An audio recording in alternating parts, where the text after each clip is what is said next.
quelques mots sur le déroulé de cette soirée. Bien évidemment, nos intervenants vont répondre et s'exprimer sur ce qu'ils connaissent le mieux, bien qu'ils soient tous complémentaires, comme vous allez pouvoir l'entendre ce soir. Bien sûr, vous aurez les réponses à vos questions, celles que vous vous posez, mais celles que vous poserez aussi au cours de la soirée. Il y aura des hôtesses ou des hôtes qui passeront des micros et vous pourrez donc poser vos questions aux intervenants, sachant qu'ensuite, aux alentours de 20h30, 20h45, il y aura également des structures et des associations qui vous répondront en dehors donc, de ce lieu et de cette conférence pour que vous puissiez peut-être aller plus en détail et plus en profondeur sur les questions personnelles que vous vous posez. Et puis pour la bonne marche de cette soirée et des suivantes, parce que ça c'est important, on a besoin de vous. Vous avez ça sur votre siège ou sur le siège d'à côté ou déjà sur vos genoux peut-être, un questionnaire de satisfaction, voire d'insatisfaction. En tout cas, un questionnaire qui nous est très très utile pour faire avancer ce type de soirée pour que les prochaines soient encore meilleures que les précédentes. Je vous souhaite une bonne soirée. Je vous présente nos intervenants ce soir dans l'ordre où ils sont assis. Comme ça, il n'y a pas de hiérarchie vraiment. Hein. Le professeur Alain Desté, professeur de neurologie, chef du service de neurologie et pathologie du mouvement du CHRE de Lille, directeur du centre expert interrégional pour la maladie de Parkinson. Suivi du professeur Serge Blond, professeur de neurochirurgie, responsable du centre Gamma Knife du CHRE de Lille, professeur Luc Defebvre, professeur de neurologie, service de neurologie et pathologie du mouvement, pôle de neurosciences et de l'appareil locomoteur du CHRU de Lille, le docteur Anne Blanchard-Dauphin, médecin de médecine physique et réadaptation, service de médecine physique et réadaptation du CHRU de Lille, et Jean-Claude Parent, délégué du comité du Nord de France Parkinson, qui seront donc nos interlocuteurs et qui répondront ce soir à nos questions. Je vous propose de les applaudir tout de suite avant que nous démarrions. Merci à vous. Alors, professeur Alain Desté, on va parler de la prévention, des risques, des causes, des conséquences sociales et humaines, comme le disait à l'instant Claude Courouble, quel impact ça a, tout ça, cette maladie sur le quotidien. Mais peut-être au départ, donner une définition de cette maladie de Parkinson, une forme d'historique et parler des symptômes, démarrer de cette base-là pour qu'on puisse ensuite échanger sur ce sujet. Avant toute chose, merci d'avoir applaudi avant, parce que je ne suis pas sûr que vous applaudirez après. C'est mieux comme ça, je trouve. Hein, on va faire comme ça. Alors, simplement, je voudrais vous remercier des organisateurs de cette soirée. Ça pourrait paraître bien banal, mais ça ne l'est pas du tout. Pourquoi ? Parce que, en fait, c'est une opportunité assez extraordinaire, dans la mesure où cette réunion est organisée la semaine même de la journée internationale contre la maladie de Parkinson. Ensuite, parce que c'est une opportunité pour parler d'une maladie du système nerveux dont tous ceux qui la présentent et dont tous ceux qui s'y intéressent estiment qu'elle n'est peut-être pas suffisamment évoquée par rapport aux autres maladies, ne serait-ce que la maladie d'Alzheimer. Et puis ensuite, simplement dire qu'il y a une certaine légitimité à ce que ce sujet soit abordé à Lille, puisque depuis très longtemps, depuis plusieurs décennies, avec l'aide de certains, avec l'aide de Luc Defebvre dans mon service, avec des collaborations, Serge Blond depuis très longtemps, l'équipe du professeur Thévenon et Anne Blanchard tout particulièrement, et d'autres imageurs, nous avons orienté notre activité vers la pathologie du mouvement et la maladie de Parkinson tout particulièrement. Et aujourd'hui, ce centre est reconnu à l'échelon national et international et fait partie des quelques centres interrégionaux qui ont été labellisés. Donc il y a à la fois une opportunité et une légitimité. Alors une légitimité pour parler d'une maladie dont vous avez dit le nom, maladie de Parkinson. Alors c'est quoi Parkinson, maladie de Parkinson? Alors je ne vais pas faire comme le précédent président de la République, n'y voyez pas d'allusion personnelle et politique, mais qui parlait d'Alzheimer, comme si Alzheimer était en face de lui. Donc il n'y a pas Parkinson en face de moi, il y a une maladie de Parkinson. Eh bien, c'est quand même 140 000 malades. C'est en tout cas l'estimation que l'on peut faire aujourd'hui en France. 140 000 malades, c'est 140 000 familles. Ce sont autant d'aidants, autant d'enfants. Ce sont des malades qui débutent en moyenne la maladie aux alentours de 58 ans. C'est un petit peu plus qu'autrefois. Un peu plus jeune, vous voulez dire? Pardon? Un peu plus jeune, vous voulez dire? Non, c'est un peu plus élevé qu'autrefois. C'était 54 ans, mais peut-être parce qu'on reconnaît davantage la maladie chez le sujet âgé et parce que les gens vivent plus vieux maintenant. Et donc la maladie peut apparaître plus aisément. C'est 10% de ces malades qui ont moins de 40 ans, qui sont donc encore en charge d'enfants, qui ont des soucis de scolarité, qui ont des soucis à la maison, au travail. Et on a évoqué cet exemple. Je ne sais pas quel est précisément votre âge, mais vous ne devez pas être très loin de de cette tranche, si je puis dire. Et donc tout cela peut expliquer le poids que la maladie représente dans notre pays. Alors le poids de la maladie au quotidien, c'est quoi, cette maladie ? L'idée que les gens en ont, et que vous en avez certainement, même si vous n'êtes pas parmi les malades, sont des patients qui ont des difficultés dans le mouvement. Alors d'abord avec un mouvement involontaire qui est un tremblement qui est caricatural dans cette maladie et qui a cet inconvénient d'attirer le regard des autres et de souvent être source de mauvaises interprétations et d'entraîner par conséquent psychologiquement une situation difficile parce qu'on attire le regard des autres. Et puis au-delà de ce tremblement, c'est la pénibilité des gestes qui sont rares, qui sont difficiles au quotidien, s'habiller, boutonner, se raser, faire la toilette, quelquefois simplement aussi déambuler, et une raideur musculaire qui quelquefois fait que l'on sera amené à aller voir par exemple dans un premier temps le rhumatologue. Donc ce malade va progressivement voir s'installer cette symptomatologie et cette lenteur, cette raideur surtout, vont le gêner au quotidien, à la maison, dans ses activités de tous les jours, comme au travail, dans ses activités aussi de tous les jours. Alors ça, c'est l'image que vous en avez et qui est certainement, effectivement, la plus évidente. Aujourd'hui, ce que nous savons, c'est qu'au-delà de cette symptomatologie motrice, de ces signes moteurs, il y a bien d'autres choses. Le parkinsonien est souvent déprimé. Et pas simplement parce qu'il est parkinsonien, parce que la maladie de Parkinson s'exprime par une dépression. Il peut avoir quelquefois quelques difficultés à prendre des décisions, parce qu'il a des difficultés à raisonner, à avoir une stratégie dans sa réflexion. Il peut avoir des troubles digestifs. Il peut avoir des difficultés sphinctériennes, urinaires. Il peut avoir des troubles de la salive, de la sudation, avoir un peu trop de salive. Il y a tout un contexte qui entoure ces signes moteurs. Alors aujourd'hui, et depuis fort longtemps, ce que l'on sait, c'est que cette symptomatologie, en fait, elle est due essentiellement, mais pas exclusivement, à une toute petite lésion du système nerveux, d'une toute petite zone, quelques 500 000 cellules, pas plus. Et ces cellules ont pour particularité de produire normalement ce qu'on appelle un neurotransmetteur, un messager de l'information du système nerveux, qui s'appelle la dopamine. Et donc le malade parkinsonien voit ces symptômes apparaître parce qu'il lui manque de la dopamine. Alors depuis des décennies, nous avons des traitements qui permettent de corriger ce déficit en dopamine. Le professeur Defebvre en parlera tout à l'heure de ce que nous avons aujourd'hui pour lutter contre ce déficit et pour lutter aussi contre ce qu'il y a autour. Parce que je vous l'ai dit, c'est essentiellement, mais ça n'est pas exclusivement, la dopamine. Ce que l'on peut dire dès à présent, et sans vouloir aller sur le terrain qu'il va parcourir tout à l'heure, c'est que le premier résultat, c'est qu'aujourd'hui, les malades parkinsoniens peuvent être traités avec un résultat tout à fait excellent les premières années, avec quelques difficultés par la suite, des hauts et des bas dans le résultat thérapeutique, des signes un peu moins sensibles au traitement, le traitement dopaminergique, mais que l'espérance de vie du malade parkinsonien a augmenté. Alors, c'est une question que l'on peut poser régulièrement. Et quelle est mon espérance de vie ? J'explique à mes malades qu'aujourd'hui, on ne peut pas répondre précisément à cette question pour une raison très simple. Aujourd'hui, pour répondre à cette question, nous regardons en arrière. Et nous regardons en arrière ce qui s'est passé pour des malades dont le traitement a été initié il y a 10 ans, 15 ans, 20 ans.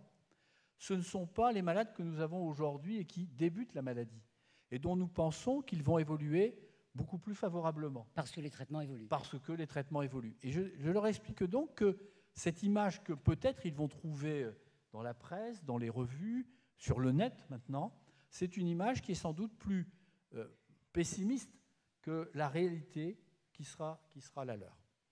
Alors, une autre question qu'ils abordent souvent quand on entame la relation avec ces malades, c'est de dire mais pourquoi ai-je cette maladie ? Et là, aujourd'hui, ce que l'on peut dire, c'est qu'on peut apporter des éléments de réponse relativement précis, qui n'ont pas encore, bien sûr, de conséquences immédiates au quotidien, vous le verrez, mais quand même. La première réponse, c'est qu'il y a très longtemps, une trentaine d'années, à l'époque, nous pensions aller plus vite, mais malheureusement, nous n'allons pas aussi vite que nous le souhaitons. Il y a une trentaine d'années, et en étant bref, quelques étudiants de la côte ouest des États-Unis, toxicomanes, je vous rassure, malades parkinsoniens, vous n'êtes pas des toxicomanes, ont installé très rapidement, en quelques jours, ce qui ressemblait à une maladie de Parkinson, après avoir utilisé une drogue qu'ils fabriquaient eux-mêmes. C'était des étudiants en biochimie. Je passe sur les détails, les étapes. Pour tout ça, pour vous dire qu'on a identifié la substance qu'ils s'étaient injectée. Et ce que l'on a constaté à l'époque, c'est que la substance ressemblait étrangement à un pesticide que l'on utilise dans l'agriculture industrielle, qui est un herbicide qui s'appelle le paraquat. Et depuis cette époque, on a travaillé pour essayer de mettre en évidence des facteurs environnementaux de la maladie de Parkinson. Et aujourd'hui, on sait, il y a une certitude, c'est que l'environnement est partie prenante dans l'apparition de la maladie de Parkinson, certainement chez beaucoup de patients. On le sait pourquoi ? Eh bien parce que les études ont montré, en particulier en France,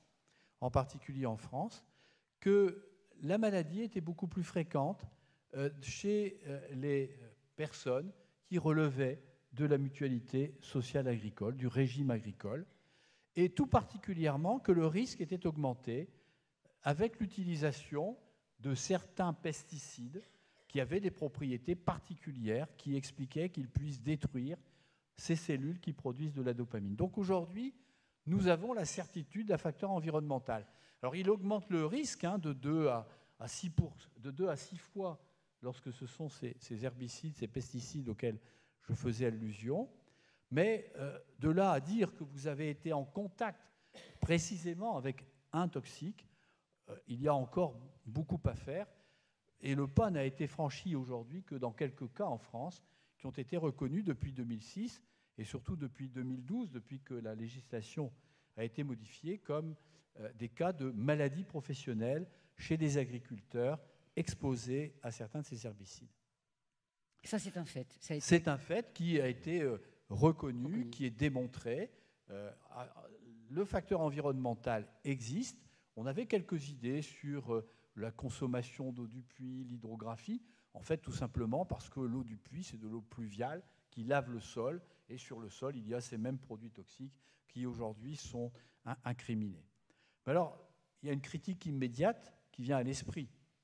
Si ce sont ces toxiques qui sont utilisés à tel ou tel endroit qui sont responsables d'une maladie de Parkinson, il devrait y avoir des petits villages, non pas gaulois, mais des villages de Parkinsoniens, puisqu'on peut imaginer que dans une même exploitation agricole, tout le monde soit exposé de la même façon ou presque à ce toxique.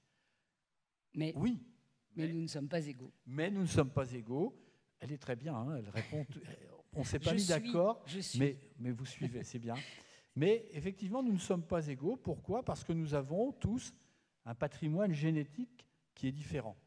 Et on voit là apparaître le deuxième élément dans l'apparition de la maladie de Parkinson, qui est le facteur génétique. Avec d'un côté, on peut appelons cela une susceptibilité, une fragilité. Nous ne sommes pas tous égaux. Et puis, dans quelques cas beaucoup plus rares, quelques pourcents, des formes véritablement familiales, héréditaires, de maladies de Parkinson. Ces formes familiales héréditaires, elles ont été repoussées pendant très longtemps. Il y a encore une vingtaine d'années, on disait la maladie de Parkinson n'est pas héréditaire. Aujourd'hui, nous ne pouvons plus dire cela. Il y a des formes véritablement héréditaires.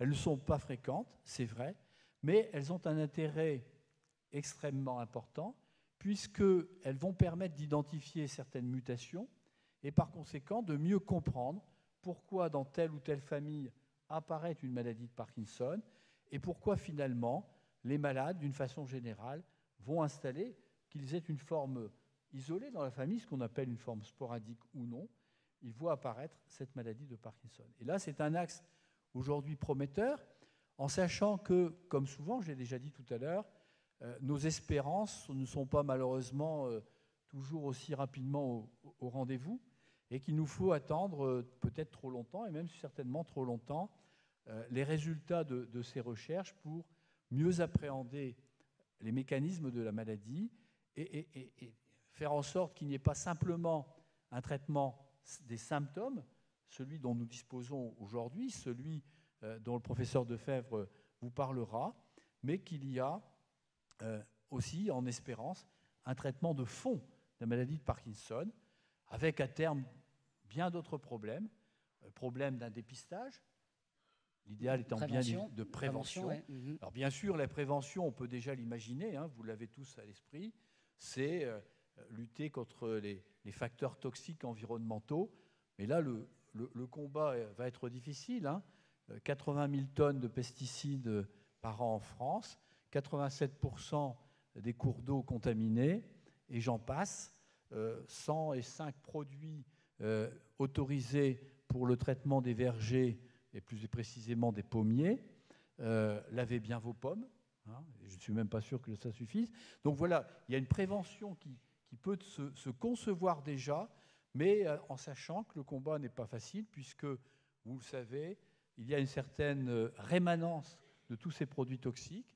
Et si certains d'entre eux sont très rapidement exclus de l'environnement, d'autres mettent quelquefois des dizaines d'années avant que de disparaître des sols et de perdre par conséquent leur toxicité. En tout cas, il faut quand même savoir que, malgré ces paroles un peu prudentes, je dirais, aujourd'hui, nous avons beaucoup d'arguments pour espérer, dans les années à venir, un certain nombre de progrès pour obtenir des traitements de demain qui soient des traitements de fond, des traitements traitant la maladie à la racine. Voire en amont, si on peut. Très en amont, avec un problème repérages. qui se posera, qui sera celui du dépistage des sujets à risque. Alors parlons, avant d'attaquer effectivement les traitements pour les gens qui ont été diagnostiqués, juste avant ça, parlons de la façon de se diagnostiquer, puisque vous donniez des symptômes au début potentiels, des symptômes qui se mélangent pour certains d'entre eux, qu'on pourrait peut-être confondre.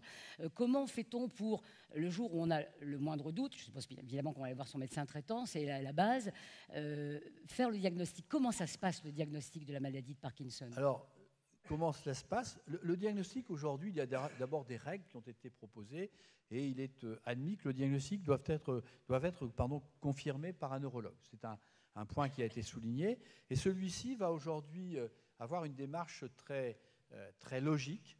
Il va retenir cette lenteur du geste, cette rareté du geste. C'est l'élément absolument indispensable au diagnostic. Et cet élément doit s'associer à la raideur ou au tremblement dont je vous ai rapidement parlé tout à l'heure, qui est un tremblement de repos. Mais sur une récurrence, sur une durée longue, il doit le constater. Et il doit constater que cet élément perdure depuis son apparition.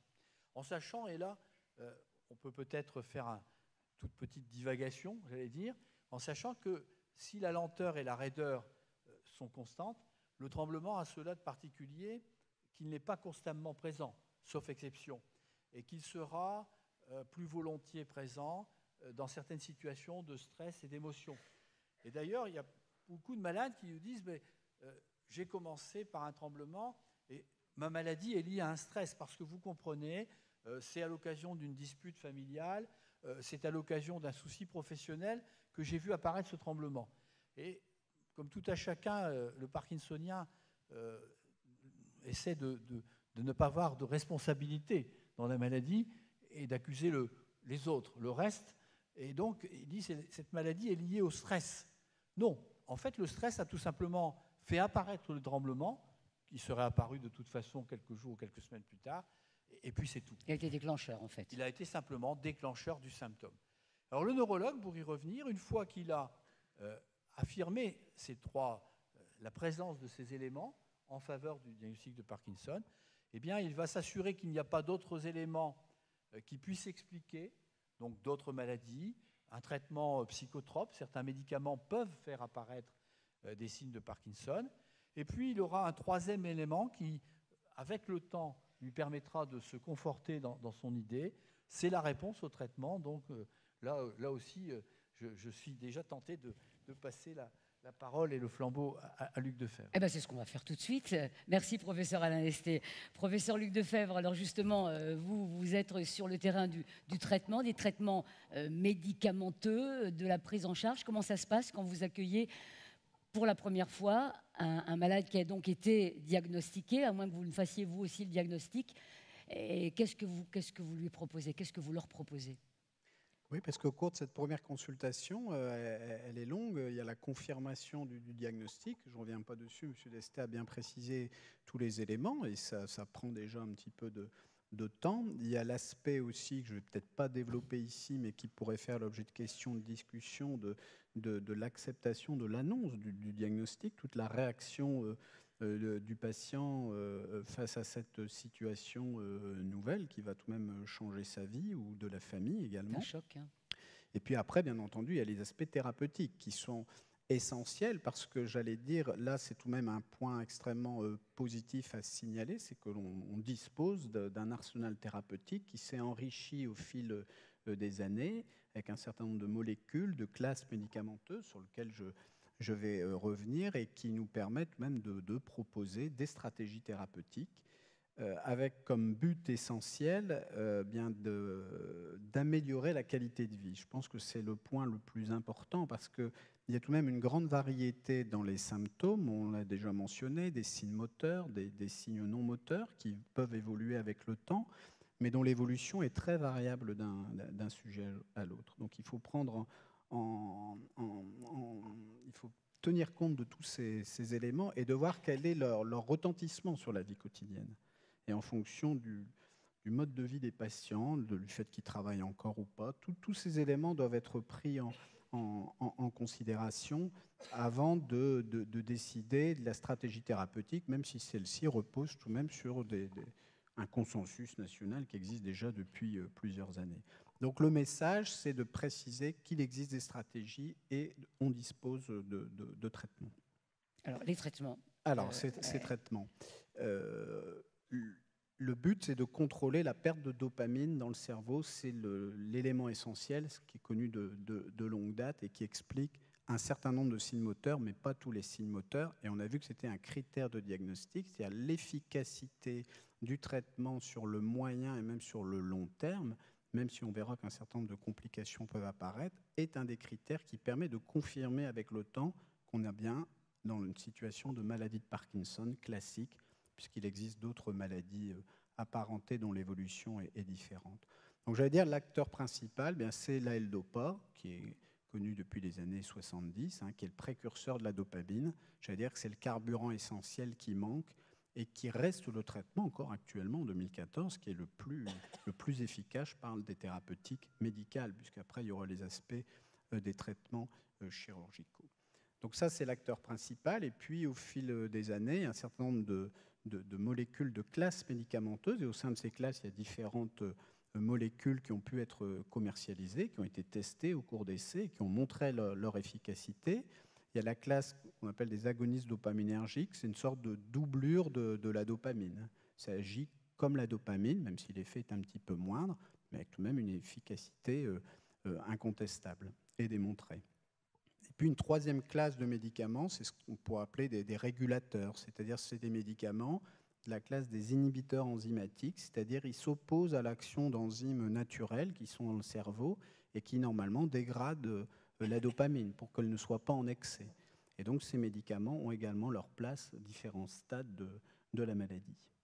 Je passe sur d'autres thérapeutiques également associées qui peuvent être proposées pour le contrôle de certains troubles non moteurs. Je pense à la dépression, je pense à l'anxiété, aux troubles urinaires. Qui viennent en parallèle. Voilà, alors, en qui fait. viennent en parallèle. Est-ce que ça stabilise la situation, ou est-ce que crescendo, il faut effectivement, alors passez-moi l'expression, augmenter les doses? Alors, il y a tout de même le facteur d'augmentation de dose. D'abord, il y a la phase d'instauration des traitements qui est progressive et qui se fait successivement avec un choix de certaines classes médicamenteuses parmi les trois que j'ai citées et qui va dépendre, selon le consensus, de l'âge des patients, également des symptômes et de leur retentissement dans la vie quotidienne. Et donc, il faut souvent expliquer aux patients qu'ils ne doivent pas être surpris si on va associer plusieurs molécules successivement dans le temps. Ça, c'est un premier élément. Ça a d'autant plus intérêt qu'elles ont des actions complémentaires. Donc, il ne faut pas vivre négativement le fait qu'on associe plusieurs molécules. Il y a une phase d'adaptation des traitements et qui est variable d'un patient à l'autre, mais il est rare de contrôler bien les symptômes en quelques jours ou quelques semaines. Ça va se faire au fil des semaines et des mois, donc il y a toute cette phase d'adaptation. Et après, effectivement, vous l'avez souligné, c'est un point important, c'est la dose. Eh bien, on connaît dans les essais thérapeutiques les doses minimales efficaces et aussi les doses maximales de chaque molécule. Et là, indéniablement, il y a une susceptibilité ou une réaction au traitement qui est très individuelle. Certains patients vont répondre à des doses relativement faibles et d'autres justifieront des doses plus élevées, sans qu'on ait forcément d'éléments d'explication du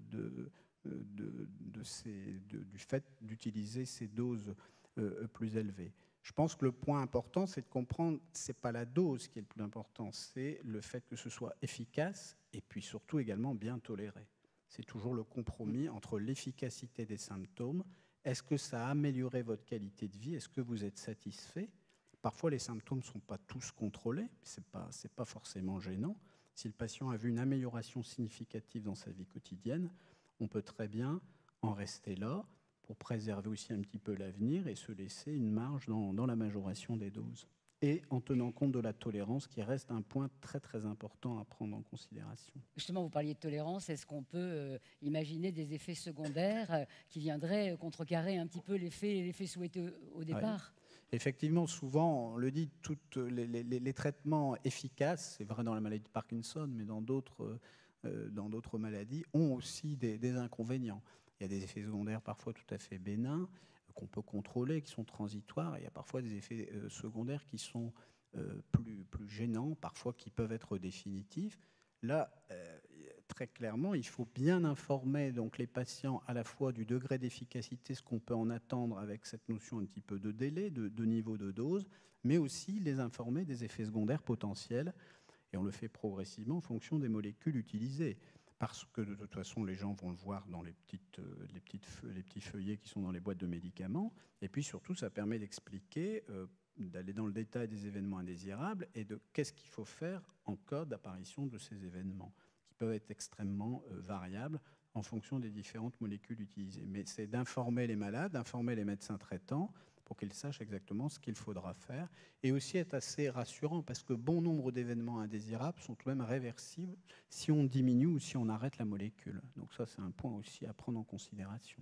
On adapte bien évidemment, pas au cas par cas, mais si si je au pense cas que par c'est une cas, adaptation en fonction au cas des par cas. situations. Le cas de l'un n'est pas le cas de l'autre. Certains répondent mieux à certaines doses, et pour d'autres patients, c'est différent. C'est à prendre, c'est à considérer. Si vous le souhaitez, bien évidemment, je propose que vous posiez les questions à nos interlocuteurs, en particulier effectivement sur la maladie à proprement parler et sur les traitements thérapeutiques, donc les médicaments. On arrivera ensuite aux traitements chirurgicaux et à la rééducation, ainsi qu'au témoignage de Jean-Claude Parent, qui représente donc le Comité du Nord de France Parkinson. Mais si vous avez des questions à ce moment de la soirée, n'hésitez pas. C'est bien que vous ne perdiez pas le fil et que vous suiviez comme vous avez envie de suivre. Je pense que nous avons des hôtesses avec des micros. Et si vous voulez vous manifester, je vous suggère de vous lever. Comme ça, on est sûr de vous voir. Si vous avez une question à poser, voilà, comme ça. Et comme ça, on vous voit beaucoup mieux. Sinon, on ne vous repère pas facilement. Donc, n'hésitez pas à poser vos questions.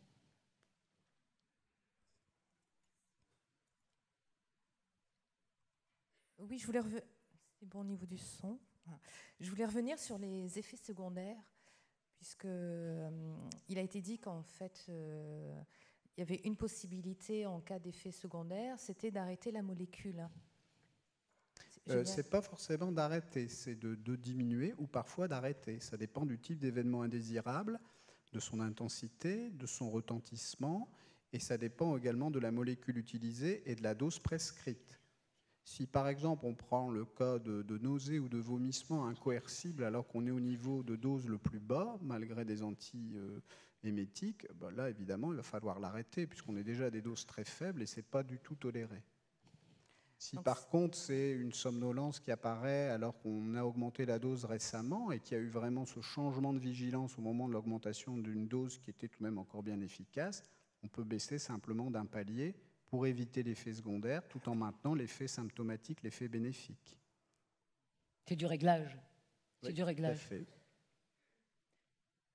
d'accord. Voilà, merci pour votre question. Je crois qu'il y a une dame devant qui souhaitait poser également une question. On va vous donner le micro. Vous vouliez compléter éventuellement. N'hésitez pas l'un ou l'autre à compléter. Bon, si vous d'accord. souhaitez. Oui, bonjour. Voilà, oui, je suis Parkinson depuis 3 ans. Ça m'est tombé, comme on dit, vraiment dessus comme ça, parce que j'ai toujours eu une excellente santé. Donc, évidemment, j'ai été très stressée. On m'a conseillé d'aller au CHR, où il y a de très bons médecins spécialisés dans ce domaine. C'est vrai que je suis contente du médecin que j'ai rencontré, les spécialistes. Il me traite par Modopar. On a déjà augmenté la dose parce que j'avais une raideur dans le bras qui s'est résolue à force de kiné. Ensuite, maintenant, j'ai une raideur dans le pied et je marche moins vite. Il y a à peu près un mois, j'étais revoir donc mon docteur au CHR et il m'a conseillé quand même de continuer à faire 7 à 8 km comme je faisais jadis. Mais pour moi, c'est trop dur parce que je marche lentement et dans un groupe, il faut quand même suivre. Donc, je voulais savoir s'il faut, dans ce cas de raideur d'un pied et d'une marche qui se ralentit, je voulais savoir s'il faut un peu forcer, car je suis prête à forcer, j'adore marcher, ou s'il faut, au contraire, se restreindre, quoi, parce que j'aimais beaucoup la marche. Donc, c'est une question que je pose. Et je voulais savoir également s'il fallait continuer de la kiné, si c'était efficace. Merci. Alors, je pense que c'est le docteur Anne Blanchard-Dauphin qui va répondre. On aura l'occasion de revenir sur vous dans quelques instants, mais c'est bien que vous puissiez répondre à madame. C'est une question qui est tout à fait pour vous. Oui, c'est ça. Donc, je suis médecin de rééducation. Enfin, on dit maintenant médecine physique et réadaptation. Donc, je vois les patients envoyés par mes collègues neurologues. Et donc, c'est tout à fait les genres de questions qui me posent. On sait que l'activité physique est indispensable dans la maladie de Parkinson. Dès les premiers stades de la maladie, il faut faire de l'exercice physique. On sait que ça ralentit l'évolution de la maladie, que ça améliore l'efficacité des traitements. Et donc, je vous conseille bien sûr de continuer la marche en fonction de vos capacités, mais il faut quand même aller jusqu'à un certain niveau de fatigue. Je ne dis pas d'épuisement, puisqu'il faut que vous récupériez, on va dire, le lendemain, que vous ne mettiez pas 3 jours à récupérer, mais il faut quand même faire une activité physique relativement fatigante. Si vous arrêtez avant le niveau de fatigue, il n'y aura pas de bénéfice. Ça, c'est vrai dans toute pratique sportive. Si vous vous limitez dans votre activité, il n'y aura pas de bénéfice. Donc oui, la pratique de la marche est fortement conseillée en fonction de vos capacités et sans aller jusqu'à l'épuisement. C'est cette notion de souffrance qui revient, qui n'est pas évidente. Le seuil de la souffrance, est-ce qu'on le dépasse? Est-ce qu'on s'arrête un peu avant? Je suppose que c'est ça aussi un peu le fond de votre question. Jusqu'où je vais pour que ça ne soit pas trop? Alors, il faut apprendre à se connaître et donc tester, y aller progressivement.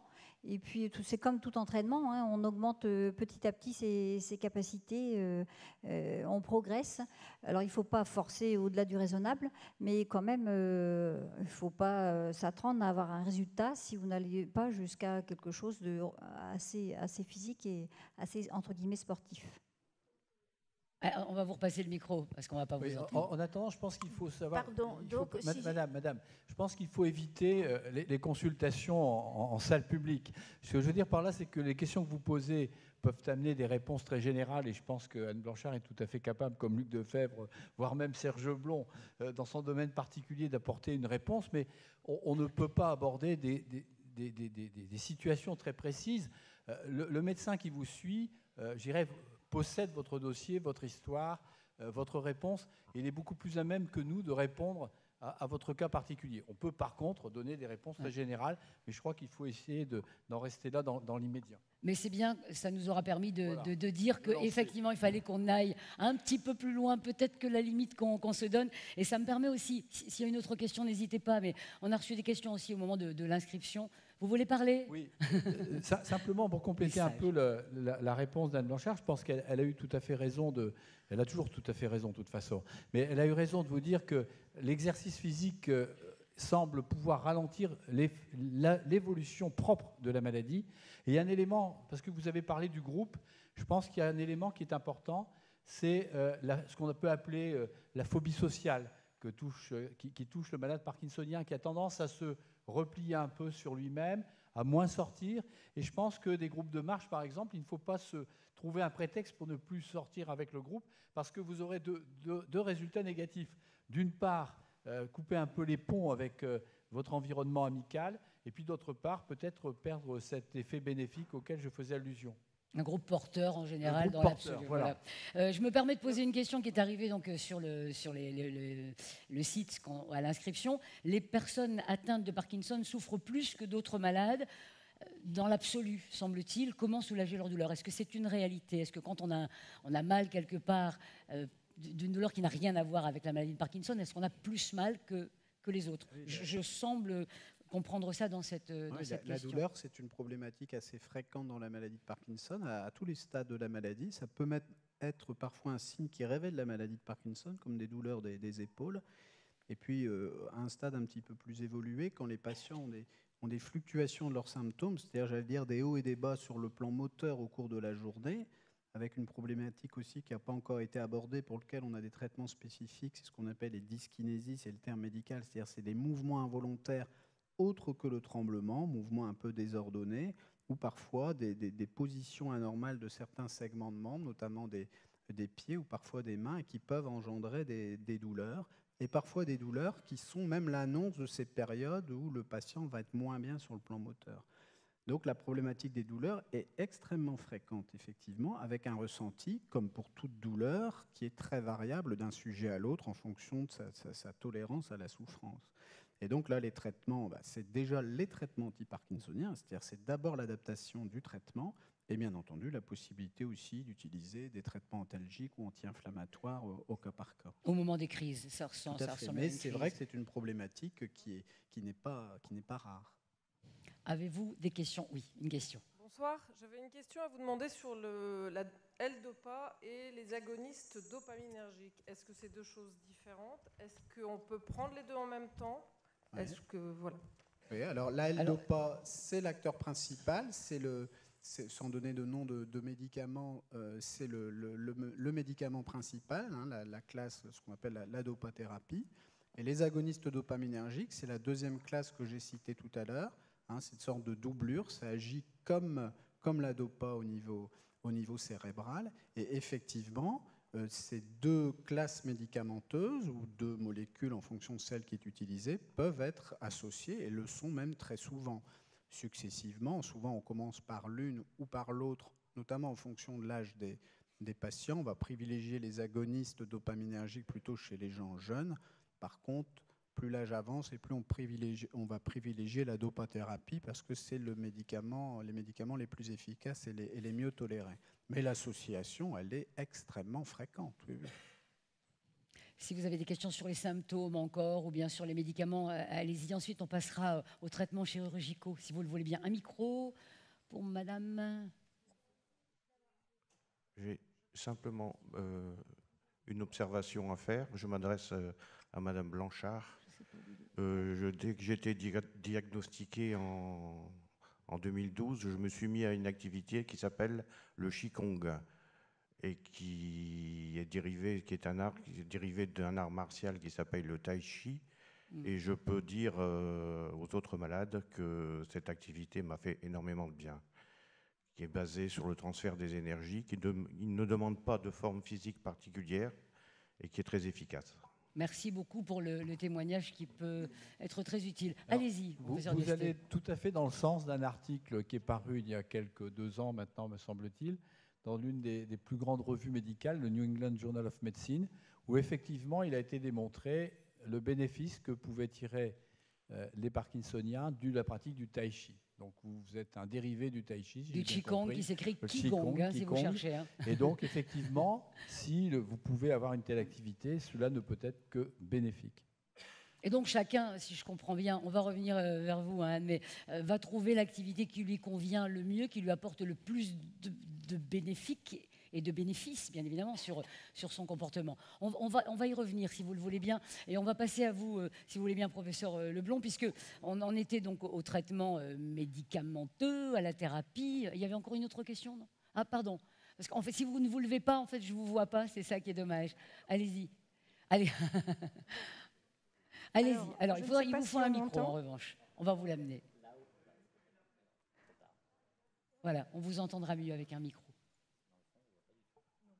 Allez-y, monsieur. Donc, je sais que chacun a son Parkinson, mais j'ai eu l'impression que lorsqu'on avait une activité physique importante, on grillait un peu plus rapidement l'efficacité du médicament. C'est-à-dire que lorsqu'on prend un médicament qui tient 2-3 heures, lorsqu'on fait un effort soutenu, pour finir, on réduit la durée d'efficacité du médicament. Ouais. Alors, comme si on brûlait, en fait. Comme si on brûlait. Voilà. Oui, c'est une très bonne constatation, tout à fait exacte, hein, en fonction de l'activité. Mais ça, ce n'est pas forcément néfaste.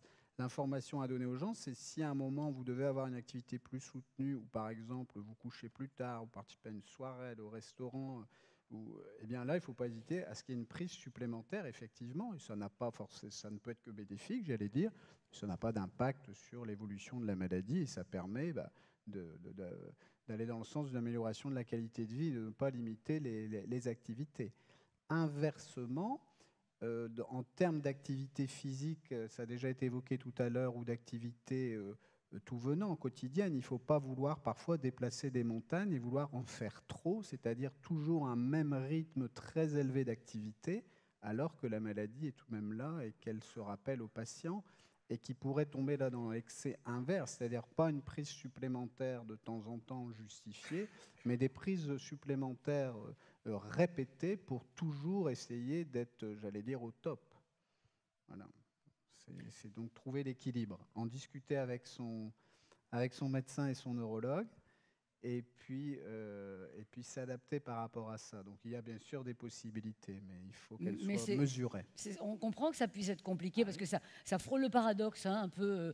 Je prends un médicament, mais il se grille plus vite, donc il faut que j'en reprenne un autre. Enfin, je caricature un peu, mais et se connaître quand on a ce genre de difficultés qui évoluent, si je comprends bien, le moins vite possible, je l'espère, c'est une grosse difficulté. Oui, bien sûr. Professeur Desté. Oui, d'ailleurs, ce dont vous discutez montre bien l'intérêt qu'il y a à bien connaître sa maladie, à bien analyser, en discuter avec le médecin.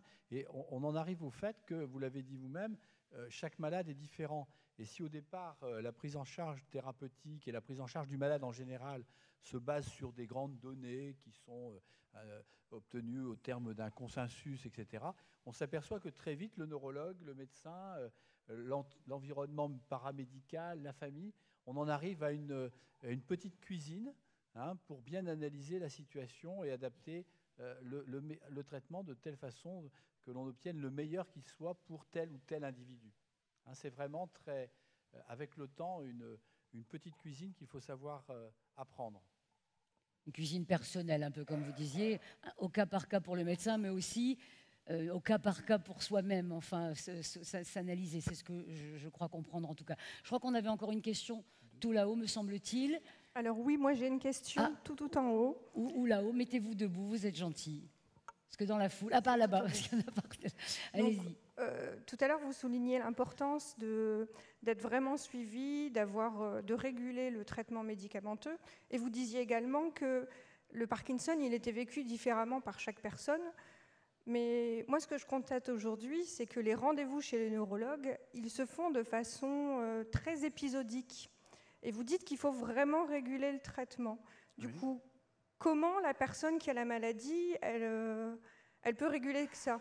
Est-ce que c'est à elle de prendre l'initiative d'augmenter son dosage, d'augmenter les prises ou les choses comme ça ou est-ce qu'il faut augmenter la périodicité des rendez-vous avec le neurologue? Oui, c'est une très bonne question. Je vais venir compléter la question. Est-ce qu'on a un rendez-vous régulier quand on a la maladie de Parkinson? Est-ce qu'on dit je viens tous les mois, je viens tous les 2 mois, je viens tous les 3 mois? Est-ce qu'il y a des choses qui sont structurées comme ça? En tout cas, il faut qu'il y ait un suivi, ça c'est certain. Alors, quelle est la fréquence des visites? Ça, c'est variable, parce que la fréquence ne va pas être la même au début de la maladie ou à un stade un peu plus évolué, ou chez certains patients qui ont des fluctuations importantes ou qui ont des stratégies thérapeutiques dont je n'ai pas encore parlé, qui sont un petit peu plus compliquées que les stratégies médicamenteuses. Il y a la stimulation cérébrale, mais on parlera d'autres traitements aussi qui peuvent être utilisés dans l'attente de la stimulation cérébrale profonde ou après la stimulation. Donc, je ne vais pas vous donner aujourd'hui une réponse de dire la visite, ça doit être tous les 3 mois chez le neurologue. Non. Certainement au minimum, une fois par an chez le neurologue. Parce que des patients qui parfois pendant plusieurs années ne sont pas vus par le neurologue, là je pense que c'est un peu ça constitue une limite parce que les choses peuvent évoluer et surtout c'est passer à côté d'une adaptation thérapeutique parfois extrêmement simple que n'aura pas forcément fait le généraliste, même si la place du généraliste elle est essentielle aussi dans la surveillance, dans la reconnaissance des effets secondaires des traitements. Donc je pense que ça, la question elle doit être posée au cas par cas, notamment la première visite avec le neurologue, parce qu'au début, il peut y avoir éventuellement quelques visites rapprochées, 2 ou 3 sur la première année, sur les 9 premiers mois, parce qu'on est en phase d'adaptation du traitement. Il y a aussi des patients qui sont capables de gérer l'augmentation de dose avec des conseils qu'on leur a donnés auparavant et transmis aussi aux médecins traitants. Et puis après, ça va être espacé au cas par cas, en fonction du retentissement clinique, du bénéfice des traitements, en fonction de la tolérance. Et puis parfois, on a dit c'est dans 6 mois ou dans 9 mois, mais finalement, ça doit être plus tôt parce qu'il y a un événement qui est survenu. Est-ce que j'ai répondu à votre question? On n'a plus le micro. Autre question, je pense qu'il y en avait encore une là-bas, encore une ici, puis après je propose qu'on continue et vous gardez vos questions, vous inquiétez pas, on vous les laissera les poser. Mais je voudrais qu'on avance aussi un peu dans le débat. Encore une question là-bas et une question ici. Ensuite, merci. Oui, lors de l'évolution de la maladie de Parkinson chez un patient, l'apparition de certains effets secondaires comme des hallucinations ou de la confusion mentale peuvent être attribués à la prise particulière d'un médicament ou au dosage de ce médicament. Oui, c'est des événements donc, qui peuvent apparaître avec tous les traitements anti-parkinsoniens, avec une fréquence plus élevée pour certains traitements par rapport à d'autres. Ce sont des événements qui sont rarement tout de même précoces, mais qui peuvent parfois apparaître assez rapidement. Et ça, on n'a pas d'éléments pour le préciser chez un patient donné. En tout cas, c'est influencé très clairement par les thérapeutiques. Donc là, comme je précisais tout à l'heure dans les événements indésirables, c'est des informations qu'il faut donner aux patients sur les risques d'hallucination, leur expliquer à quoi ça correspond, l'impression de passage, l'impression d'avoir quelqu'un à côté de soi, et donc de ne pas le garder pour soi, de le préciser à l'entourage familial et bien sûr au médecin traitant ou au neurologue pour qu'il y ait une adaptation du traitement au cas par cas, parce qu'on peut modifier les choses pour que ces événements indésirables disparaissent, et dans certains cas de figure, quand on ne veut pas trop modifier le traitement qui apporte un bon bénéfice moteur, on a des stratégies médicamenteuses pour associer, introduire un autre médicament pour contrôler les hallucinations. Mais c'est un des événements indésirables qui est le plus gênant et qui inquiète le plus les patients. Et normalement, il faut à chaque consultation poser la question des hallucinations parce que les gens, spontanément, ne vont pas oser parfois le dire, vont le cacher, et donc il faut poser la question sans dramatiser non plus. Hein. Il y a parfois des gens qui ont des hallucinations bénignes pendant des années et qui ne les perturbent pas plus que ça parce qu'on en a parlé et ils savent que ce n'est pas forcément grave. Donc, mais si c'est perturbant, ça justifie, pardonnez-moi, une visite chez le neurologue pour revenir à la question. Si vraiment c'est perturbant, il ne faut pas rester avec ça, je suppose. Ah bien sûr, non. Et si on n'a pas de visite tout de suite, il faut écrire aussi à son médecin pour avoir un avis. Parfois, ça permet de la part du patient, il est bon donc dans ce cas de consulter rapidement son neurologue. Voilà. Et son médecin traitant, parfois aussi, hein, il peut contrôler les choses. Il a des connaissances médicales, il a des informations par le neurologue dans les courriers qu'on essaie maintenant de donner systématiquement aussi aux patients pour qu'ils puissent aller plus vite dans l'adaptation des traitements ou parfois de décider de contacter, parfois plus aisément, il faut le reconnaître, le collègue neurologue. Je vous remercie. Merci, monsieur. Une autre question encore pour terminer ce moment de questions. Oui, une question, s'il vous plaît. Je suis traité depuis 5 ans pour Parkinson. Des tremblements, j'en ai peu. Et depuis quelques mois, mon problème, c'est le jour, nous nous efforçons de marcher 1 heure par jour avec mon épouse. Mais la nuit, une fois en position allongée, je suis pratiquement incapable de me mouvoir par mes propres moyens. Je voulais savoir si ça correspond à Parkinson, à l'évolution de Parkinson, ou si ça n'a rien à voir avec la maladie. Le jour, la nuit, est-ce que la bien sûr, situation est je ne différente? peux pas être totalement affirmatif sans vous avoir interrogé ou examiné un peu plus, et vous doutez bien qu'on ne va pas faire cet exercice ici face au public, mais c'est vrai que les médicaments, ils sont pris pour certains une seule fois par jour, parce qu'ils ont une durée d'action très longue, hein, qui couvre pratiquement le jour et la nuit, mais tout de même la plupart des médicaments, et je pense notamment à la L-Dopa, à la dopathérapie, c'est plusieurs prises dans la journée. Pourquoi? Parce que c'est des médicaments qui ont une durée d'action qui est assez courte. Donc malheureusement, encore actuellement, on ne peut pas proposer une seule prise qui couvrirait 24 heures. Donc c'est plusieurs prises dans la journée. Et donc ça veut dire le matin, le midi, parfois l'après-midi, et puis le soir, et on recommande avant le repas, parfois au coucher. Et le coucher, il est variable d'une personne à l'autre. Mais si on se couche à 22h, 23h, eh bien, vers 2h du matin, la dernière prise, elle n'a plus réellement d'efficacité. Donc là, les symptômes peuvent réapparaître et ces sensations de raideur, des difficultés pour se retourner dans le lit ou des douleurs. Et effectivement, là, ça peut être vécu comme très gênant si on veut se lever, faire quelques pas. Et donc là, il faut en discuter avec votre médecin ou votre neurologue, mais parfois de recommander une prise nocturne qui peut presque effacer les symptômes et puis favoriser le sommeil et changer la nuit et éviter la fatigue du matin qui va accentuer de nouveau les symptômes parkinsoniens.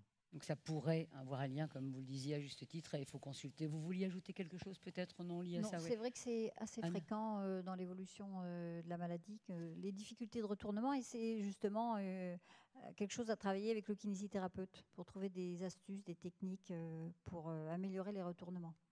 Voilà deux pistes pour vous, messieurs. On va continuer cette discussion, si vous le voulez bien, ensemble. Vous aurez ensuite encore des moments pour nous poser des questions. Puis il y aura donc des structures qui vont vous accueillir après ce moment-là pour répondre à vos questions plus précises et plus personnelles. On va venir à vous, professeur Serge Blond, pour parler justement de ces traitements chirurgicaux donc, qui existent pour la maladie de Parkinson et qui arrivent dans quel cas, dans quel contexte et à quel moment? Alors oui, dans le cadre de la prise en charge de la maladie de Parkinson, on parle de plus en plus maintenant de la chirurgie de la maladie de Parkinson et de la chirurgie des mouvements anormaux.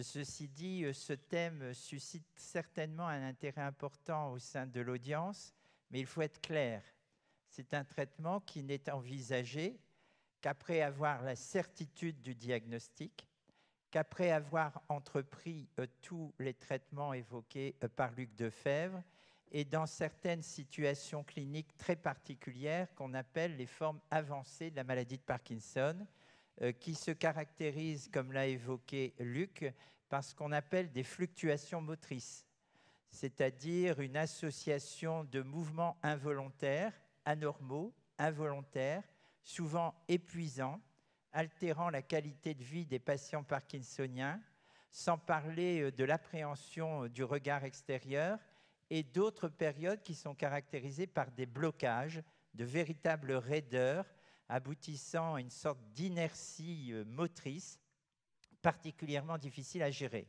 Alors, ces fluctuations motrices ne sont que l'un des aspects des formes avancées de la maladie de Parkinson. Il y en a bien d'autres, mais elles imposent de très nombreux réaménagements des traitements médicamenteux dont Luc pourrait parler. Et dans certains cas, selon des critères de sélection extrêmement précis, cela suppose un parfait consensus entre neurologues et neurochirurgiens, ce n'est pas une décision à l'emporte-pièce, on peut envisager des gestes neurochirurgicaux qui sont de plus en plus en vogue parce qu'ils font la preuve de leur intérêt, mais s'il y a un intérêt, c'est d'abord parce que l'indication a bien été posée, après il y a la qualité du geste neurochirurgical bien sûr, et puis aussi la qualité du suivi entrepris au décours du geste chirurgical. Donc ça, c'est le premier message important. Uniquement dans des formes avancées, sévères de la maladie, au terme d'un consensus neurochirurgien-neurologue et selon des critères nombreux, cliniques d'abord, pharmacologiques, et là on peut citer quelque chose qui doit peut-être surprendre, mais l'un des critères essentiels, c'est que la maladie de Parkinson que l'on peut éventuellement traiter par un geste neurochirurgical doit être dopasensible. C'est-à-dire qu'on doit avoir la preuve que le médicament déjà évoqué à plusieurs reprises fait la preuve de son efficacité, même s'il est responsable de certains effets secondaires. Après, il y a d'autres paramètres d'ordre anatomique, neurocognitif, psychologique, psychiatrique. Donc, c'est un ensemble de données. Ce n'est vraiment pas une décision à l'emporte-pièce. Ça touche donc peu de malades dans l'absolu. Est-ce qu'on peut donner un nombre ou un pourcentage? Et quel est le geste chirurgical? Sans rentrer évidemment dans l'aspect... on ne rentre pas en salle d'op, hein, je veux dire, mais donnez-nous une petite idée. Non, je ne vous le conseille pas. Non, je n'ai pas envie, merci. Personne. Hein. Le nombre de patients, bon, il a évolué au fil du temps. Je regarde mes collègues neurologues, mais si je me souviens bien, en France... à peu près 450 patients parkinsoniens sont traités par an dans 17 ou 18 centres de neurochirurgie. Alors, quel type de traitement? Il y a les traitements actuels et peut-être une futurologie que l'on ne peut pas s'empêcher d'évoquer, même s'il faut être prudent. Alors, la neurochirurgie de la maladie de Parkinson a considérablement évolué. Il y a 20 ans, 25 ans, quand je débutais d'ailleurs avec Alain Desté, on faisait de la chirurgie lésionnelle. Et Alain me disait toujours que ce que tu fais là, tu détruis une partie du cerveau qui est déjà malade. Il avait tout à fait raison. Cette chirurgie lésionnelle qui était extrêmement développée à l'époque est réduite maintenant à son strict minimum et selon une technique très particulière qui est la radiochirurgie, mais que l'on ne va pas évoquer dans l'immédiat. En fait, à l'heure actuelle, on a recours à ce que l'on appelle une technique de neuromodulation qui consiste à mettre en place, au sein de structures très précises du cerveau, impliquées dans la programmation et l'organisation du mouvement, une électrode dont les contacts thérapeutiques se situent dans cette toute petite structure, c'est 170 mm3 au niveau de chaque hémisphère, électrode qui va être ensuite tunnelisée sous le cuir chevelu et relié par l'intermédiaire d'un prolongateur à un pacemaker, comme un pacemaker cardiaque. Alors vous vous doutez bien que le repérage est extrêmement minutieux. Il fait tout d'abord appel à la stéréotaxie, qui est une technique neurochirurgicale qui permet de repérer dans le cerveau une fonction ou une lésion que l'on veut aborder, ou modifier ou traiter. Et puis, bien sûr, il y a les progrès de l'imagerie qui nous permettent de repérer cette structure de façon individuelle, des enregistrements neurophysiologiques péropératoires, parce que l'on sait que cette structure que l'on va aborder est le siège d'une activité électrique spécifique. Dernier point extrêmement important, en cours d'intervention, le neurologue est présent et il peut évaluer la situation clinique du patient en cours de stimulation. On fait d'abord des stimulations en période aiguë, ce qui lui permet de voir les effets bénéfiques ou les effets secondaires de ce geste, aboutissant à une précision technique redoutable. Si la précision est obtenue, la qualité du geste est pratiquement assurée, en sachant qu'ensuite il y aura un suivi. La mise en place du pacemaker neurologique n'est qu'une étape, il doit être ensuite programmé. Cette programmation se fait avec nos confrères neurologues, en tenant compte des signes cliniques du patient, en tenant compte des effets bénéfiques, des effets maléfiques. L'objectif de cette technique, il y a 3 objectifs essentiels. Contrôler les mouvements anormaux et les blocages, c'est le point le plus important, c'est la raison de l'intervention. Atténuer les signes cardinaux de la maladie de Parkinson, on a parlé du tremblement, on a parlé de l'hypertonie extrapyramidale, de la raideur, mais aussi et surtout, et c'est sûrement là l'élément le plus important, réduire les traitements médicamenteux qui sont parfois prescrits à des doses très importantes dans des formes avancées de maladie de Parkinson. Vous voyez là qu'il y a un lien étroit entre la pharmacologie et la technique. C'est certainement un progrès considérable que l'on doit d'ailleurs à un neurochirurgien français qui a exercé pendant longtemps à Grenoble. Parce que la technique dont je parle, c'est une technique spécifiquement française et qui est maintenant reprise dans le monde entier. Quel recul a-t-on sur cette technique? Première intervention, je m'en souviens très bien, 1987. Nous, à Lille, Alain, 1989, et à Lille, nous avons débuté cette intervention sur cette structure anatomique-là en 1993. Comment avez-vous vu justement évoluer les malades, en tout cas les derniers malades que vous ayez opérés récemment? Comment vivent-ils cette situation par rapport à la situation précédant l'intervention? Lorsque l'indication est bien posée, lorsque le geste technique est effectué dans d'excellentes conditions, lorsque la programmation du boîtier est parfaitement effectuée, le résultat est tout à fait extraordinaire. Disparition des fluctuations motrices, atténuation des signes de la maladie et réduction des médicaments. On a eu quelques patients dont le traitement médicamenteux avait été réduit de façon drastique. Alors bien sûr, il y a toujours des cas d'école, mais on peut assister à une véritable transformation du patient parkinsonien. Ceci dit, il faut être prudent. Cette intervention n'agit que sur les symptômes moteurs de la maladie de Parkinson. Il n'agit pas sur les signes comportementaux, psychologiques de la maladie de Parkinson. Et enfin, il ne doit pas être proposé lorsque certains signes sont prévalents. Je pense notamment à des troubles de la déglutition, des troubles de la phonation ou des troubles de l'équilibre prévalents. Donc, c'est vous dire encore une fois que le plus important dans tout ça, c'est une parfaite jonction qu'on a la chance d'avoir à Lille entre équipe neurologique et neurochirurgicale pour avoir une sélection très précise des indications. Est-ce que ça donne de l'espoir? Parce que ça, c'est un mot qui revient souvent, pour dans l'avenir peut-être pouvoir appliquer ce type, peut-être pas d'intervention, mais cette réflexion, moins de médicaments, des interventions chirurgicales, des implants peut-être, enfin de ce style. Alors, est-ce que c'est extraterrestre? Non, ce n'est pas du tout extraterrestre. C'est toute la passion de la neurochirurgie fonctionnelle. Il y a des tas de projets dans ce domaine. Bien sûr, dans la maladie de Parkinson et autres mouvements anormaux, aussi dans l'épilepsie, certaines épilepsies pharmacorésistantes, dans certaines perturbations comportementales sévères, notamment les troubles obsessionnels compulsifs, là où on est à peu près sûr de nos résultats, peut-être aussi dans le traitement de certaines obésités pathologiques sévères, tout ce qui signifie un dysfonctionnement du système nerveux. Mais avant de se lancer là-dedans, il faut connaître le réseau neuronal impliqué dans ce dysfonctionnement. Il ne faut pas être cavalier dans les indications, il faut être précis. Alors tout ce que je vous évoque là pour la chirurgie de la maladie de Parkinson, c'est un point extrêmement important et je sais que mes collègues neurologues l'évoquent très souvent, c'est le traitement des symptômes de la maladie de Parkinson. Et non pas la maladie. Et non pas la maladie. Alors pour faire un peu de futurologie, Alain l'évoquait, Luc l'évoque aussi, vous l'avez entendu, à l'origine de la maladie de Parkinson, il y a un défaut de dopamine. Il y a des techniques actuelles, mais je tiens à insister là-dessus, qui sont encore du domaine de la recherche, mais qui sont tout à fait enthousiasmantes, qui consisteraient à restaurer la fonction dopaminergique, à remplacer cette fonction défaillante. C'est ce qu'on appelle la thérapie génique. C'est un transfert de gènes par des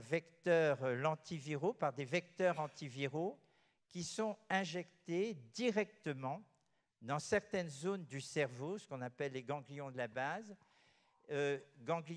qui interviennent dans la programmation du mouvement.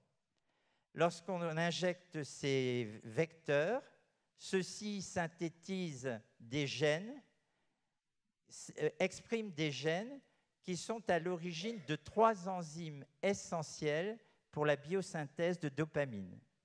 Donc vous voyez que ces cellules qui n'ont plus d'activité dopaminergique, par l'intermédiaire de cette intervention, pourraient restaurer cette activité, fabriquer la dopamine et la libérer dans les espaces extracellulaires, pouvant pallier à l'insuffisance à l'origine de la maladie de Parkinson. Alors je suis extrêmement prudent parce que ce n'est pas du rêve, hein, c'est la réalité. Alain Desté a vu les résultats également sur un nombre encore limité de patients, parce que c'est une activité qui est menée à la fois en France et en Grande-Bretagne.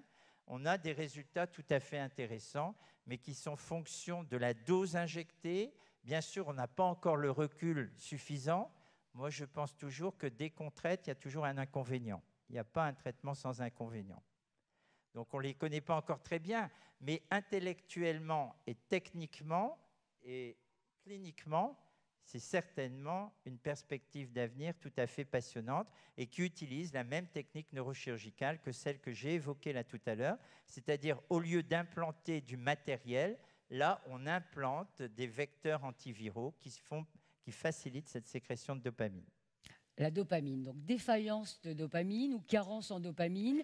On sait, si j'ai bien compris depuis le début, qu'il y a des terrains héréditaires ou des terrains, comme vous le disiez, dans certains secteurs. Donc on pourrait presque imaginer, anticiper qui pourrait être susceptible d'être atteint de la maladie de Parkinson. Là, je pose la question. Est-ce qu'on ne pourrait pas justement commencer des traitements médicamenteux à la dopamine, peut-être tout simplement, avant, en amont, ou repérer ces carences en dopamine? C'est abstrait pour moi, bien évidemment, je ne suis pas médecin, mais j'essaie de comprendre un petit peu en faisant le résumé de tout ce que vous avez dit. Est-ce qu'on ne peut pas arriver avant que tout ça se déclare?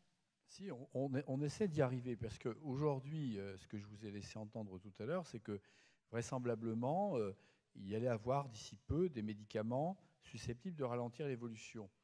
Il y a une molécule qui n'est pas reconnue comme telle, mais dont on a beaucoup d'arguments pour penser qu'elle le fait déjà. Mais il est bien évident que lorsque 70% des cellules ont déjà disparu, on sera moins efficace que si seulement 30% des cellules ont disparu. Et donc la question qui se pose aujourd'hui, c'est celle de ce que l'on appelle les biomarqueurs. Les biomarqueurs, c'est-à-dire des indices permettant de repérer les malades, ou les individus plus exactement, de repérer les individus qui pourraient devenir malades. Et là, on est dans un contexte très différent selon les situations. Dans une famille où il y a manifestement une maladie de Parkinson héréditaire, si un gène est identifié, on peut rechercher la mutation chez les sujets à risque. On se retrouve dans un contexte, je n'ose pas dire banal, mais assez simple finalement. Dans une forme familiale où on ne connaît pas la mutation, on pourrait très bien, si on disposait de ces traitements, rechercher par des biomarqueurs ceux des enfants, des sujets à risque, qui sont susceptibles d'installer la maladie parce qu'ils ont déjà effectivement le déficit en dopamine. Là, c'est un contexte assez simple, parce qu'il y a peu d'individus, et on pourrait utiliser assez facilement les biomarqueurs en question. En population, c'est très différent, parce qu'aujourd'hui, ne serait-ce que dans la population d'assurés de la MSA, de la mutualité sociale agricole, il faudrait avoir un biomarqueur qui soit spécifique, suffisamment spécifique, c'est-à-dire qu'on ne porte pas à tort le diagnostic et de dire à quelqu'un à tort, vous savez, dans 20 ans, soyez heureux, vous allez avoir une maladie de Parkinson, donc spécifique, sensible, et qui permettent d'être utilisés et qui soient utilisables, j'allais dire, en population, c'est-à-dire avec une faisabilité et un coût qui ne soient pas extraordinaires. On a aujourd'hui des examens d'imagerie qui pourraient permettre de repérer le déficit dopaminergique, mais ils font appel à des techniques qui sont peu accessibles sur le territoire national, dirons-nous, encore moins que dans d'autres pays européens, et que de toute façon ont un tel coût et une telle accessibilité qu'on ne peut pas imaginer faire passer tous les agriculteurs à la machine qui permet de savoir si.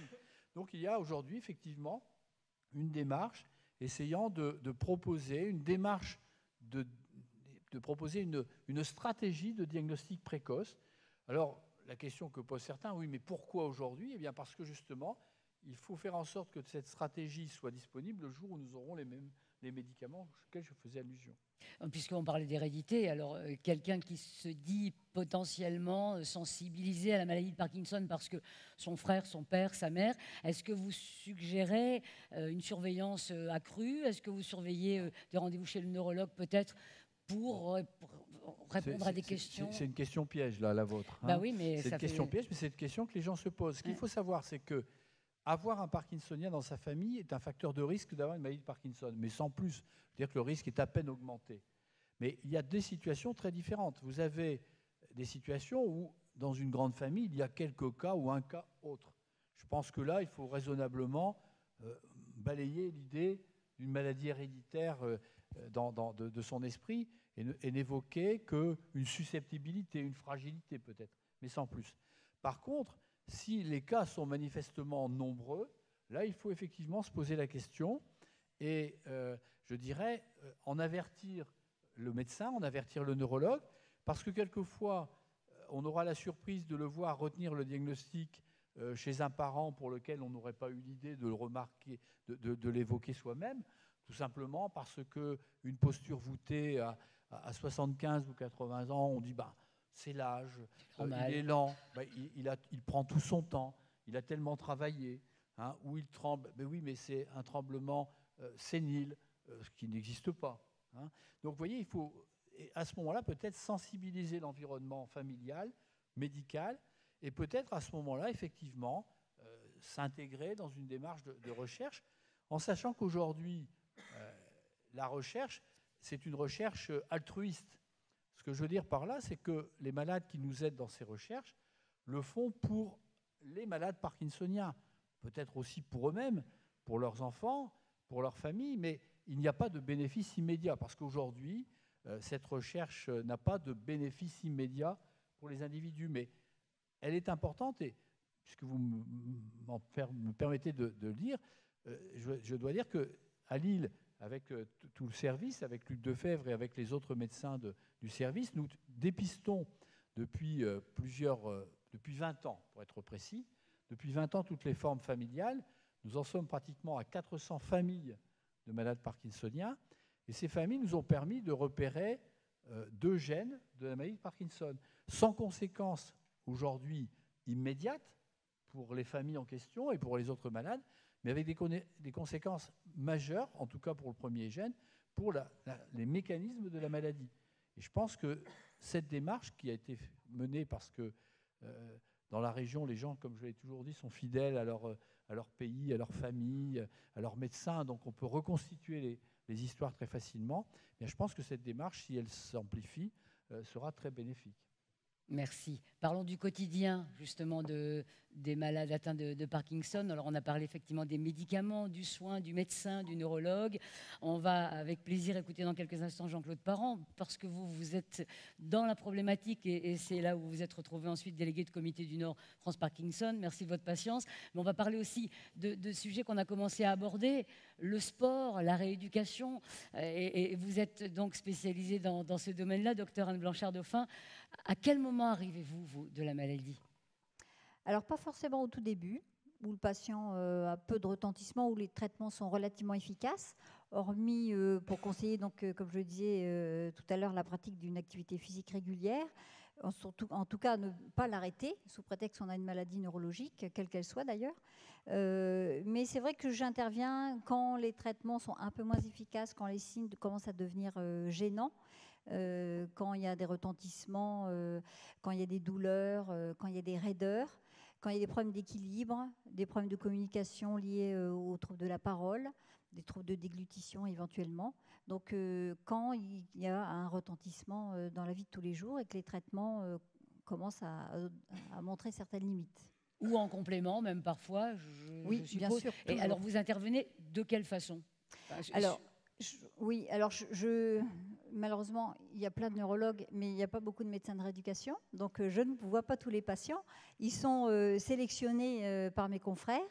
Après, on va dire que c'est quand même une maladie chronique, donc il n'y a pas besoin forcément de voir un spécialiste tout le temps. Il y a aussi tout un tas de libéraux qui peuvent intervenir. Vous parlez de kinésithérapeute, par exemple ? Voilà, c'est ça, orthophoniste, kinésithérapeute. Donc je peux donner un avis ponctuel. J'ai des collègues aussi qui interviennent, mais ensuite les médecins généralistes savent en général qu'il faut prescrire de la kinésithérapie, éventuellement de l'orthophonie, dans le cadre de la maladie de Parkinson. Donc en fait, je vois certains patients qui sont véritablement gênés par l'hypertonie, par exemple, dont on parlait tout à l'heure. C'est-à-dire ? Donc une rigidité d'un hémicorps, bien souvent, ou des deux, qui commence à avoir un retentissement sur la posture, sur la position du pied, éventuellement sur le dos, et qui peuvent entraîner des scolioses, des positions anormales du tronc ou de la main, quand ça peut devenir douloureux. Quand il commence à y avoir des problèmes d'équilibre, des problèmes des difficultés de marche, de fatigabilité à la marche, ou voire même des chutes qui commencent à se répéter, où là, il y a vraiment un intérêt de la rééducation. Donc il ne faut pas intervenir trop tard, sinon il y a déjà des séquelles qui sont installées, ou des rigidités, ou des enraidissements articulaires. Trop tôt, ce n'est pas forcément indispensable. Il faut donc une pratique d'activité physique régulière, essentiellement. Il faut juste intervenir au bon moment. Est-ce que ça soulage ou est-ce que ça soigne ? Ça soulage, on va dire. On est là en complément des traitements médicamenteux. Hein, on ne va jamais les remplacer.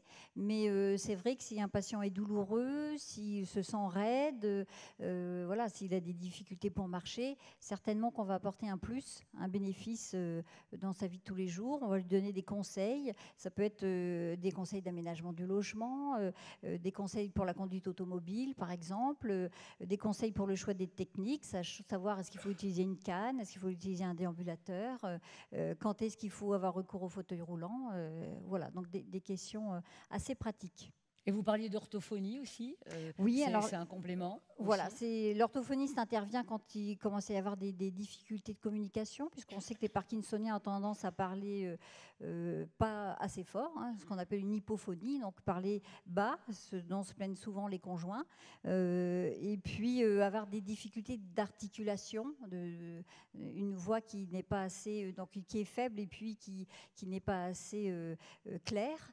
Et donc l'orthophoniste, donc ça certaines techniques de rééducation, ce qu'on appelle surtout la méthode LSVT, une méthode américaine qui a été transposée en France et qui montre une assez bonne efficacité si les patients sont motivés, parce que c'est une méthode intensive d'orthophonie qui nécessite du travail à la maison et donc une application certaine. Si le patient n'est pas impliqué et motivé, c'est sûr que c'est une technique qui ne marchera pas.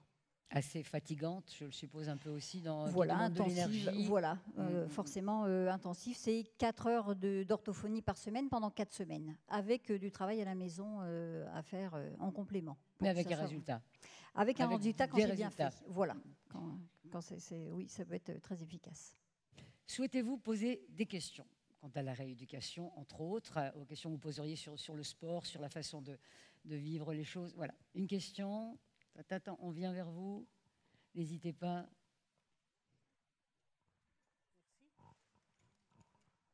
C'est un balai de micro. Je pense que le micro ou ne fonctionne pas. On vous écoute. Mon mari est parkinsonien depuis 2 ans. Avant, il faisait des très bonnes nuits. Maintenant, il dort très peu. Alors, je voulais savoir si c'est dû à la maladie, au traitement. Et il s'endort quelquefois le repas du midi et le soir. Vous dormez très peu, c'est ça? Votre époux.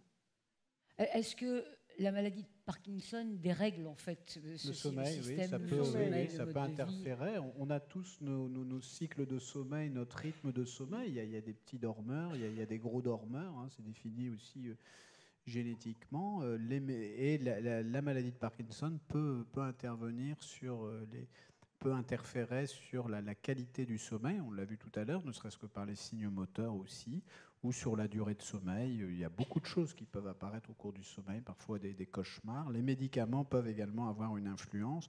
Donc là, il y a toute une enquête spécifique à faire sur cette problématique du sommeil, parce qu'il faut évaluer quel était le sommeil auparavant. Il y a beaucoup de choses à prendre en considération. Il y a l'alimentation, l'hydratation, beaucoup d'éléments. Quel serait votre conseil? Quel serait votre conseil dans ces cas? Là, il faut en parler avec le neurologue, parce qu'encore une fois, il y a toute une enquête, un certain nombre de questions à poser pour essayer d'identifier les raisons d'un sommeil de mauvaise qualité qui sont extrêmement nombreuses. Donc, je ne peux pas vous répondre spontanément comme ça et vous dire votre insomnie est liée à ça. Il faut pouvoir échanger, en discuter. Il y a même parfois, dans certains cas particuliers, même des consultations spécifiques sur la problématique veille-sommeil, même parfois des enregistrements du sommeil qui peuvent être faits par des techniques maintenant connues qui ne sont pas invasives ni douloureuses et qui permettent de préciser mieux les choses sur les perturbations du sommeil chez les patients parkinsoniens. ou dans d'autres pathologies. Un peu comme pour l'apnée du sommeil, en fait, voilà, on fait des repérages. Parce que j'ai peur qu'en mangeant, quand il s'endort en mangeant, j'ai peur qu'il s'étrangle. Quand il s'endort en mangeant, c'est son époux. Elle a peur qu'il s'étrangle. C'est une autre problématique. C'est plus le sommeil, c'est la vigilance au cours de la journée. C'est encore un autre problème qui peut être favorisé également par un certain nombre de médicaments, donc également à identifier, ça c'est un point important, mais aussi parfois la somnolence au cours de la journée est liée à un sommeil de mauvaise qualité. Quand on a passé une mauvaise nuit, on peut avoir envie de dormir au cours de la journée, donc il y a des liens aussi directs entre les deux. Il y a le syndrome d'apnée du sommeil qui est plus fréquent également dans la maladie de Parkinson. Donc quand je disais la problématique de la nuit, de l'insomnie, c'est aussi prendre en compte la problématique de la vigilance au cours de la journée. C'est un tout. Donc repérer la cause un peu aussi donc, de cette carence en sommeil. Voilà, c'est ce qu'on peut vous répondre en tout cas ce soir et vous rapprocher de votre médecin bien évidemment pour lui signaler tout ça, c'est très important. Beaucoup en plus, alors c'est ça que je ne comprends pas, il travaille beaucoup et finalement il n'arrive pas à dormir. Je crois qu'on vous a répondu, en tout cas ce qu'on pouvait vous répondre en fonction de ce qu'on sait de la situation. Une autre question ? Alors, allez-y, commencez. Bonjour, moi je voulais vous demander si une thérapie psychomotrice, elle pourrait être bénéfique pour les patients atteints de cette maladie.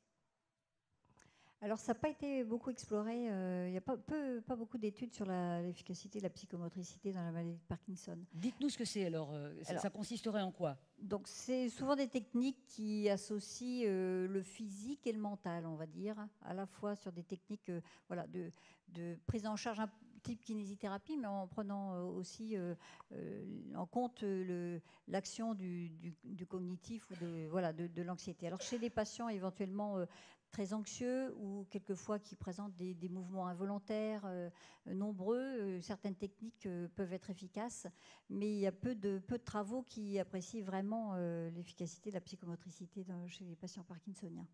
Donc ça peut être essayé, ça peut être une méthode comme une autre, mais c'est vraiment encore une fois du coup par coup en fonction du patient.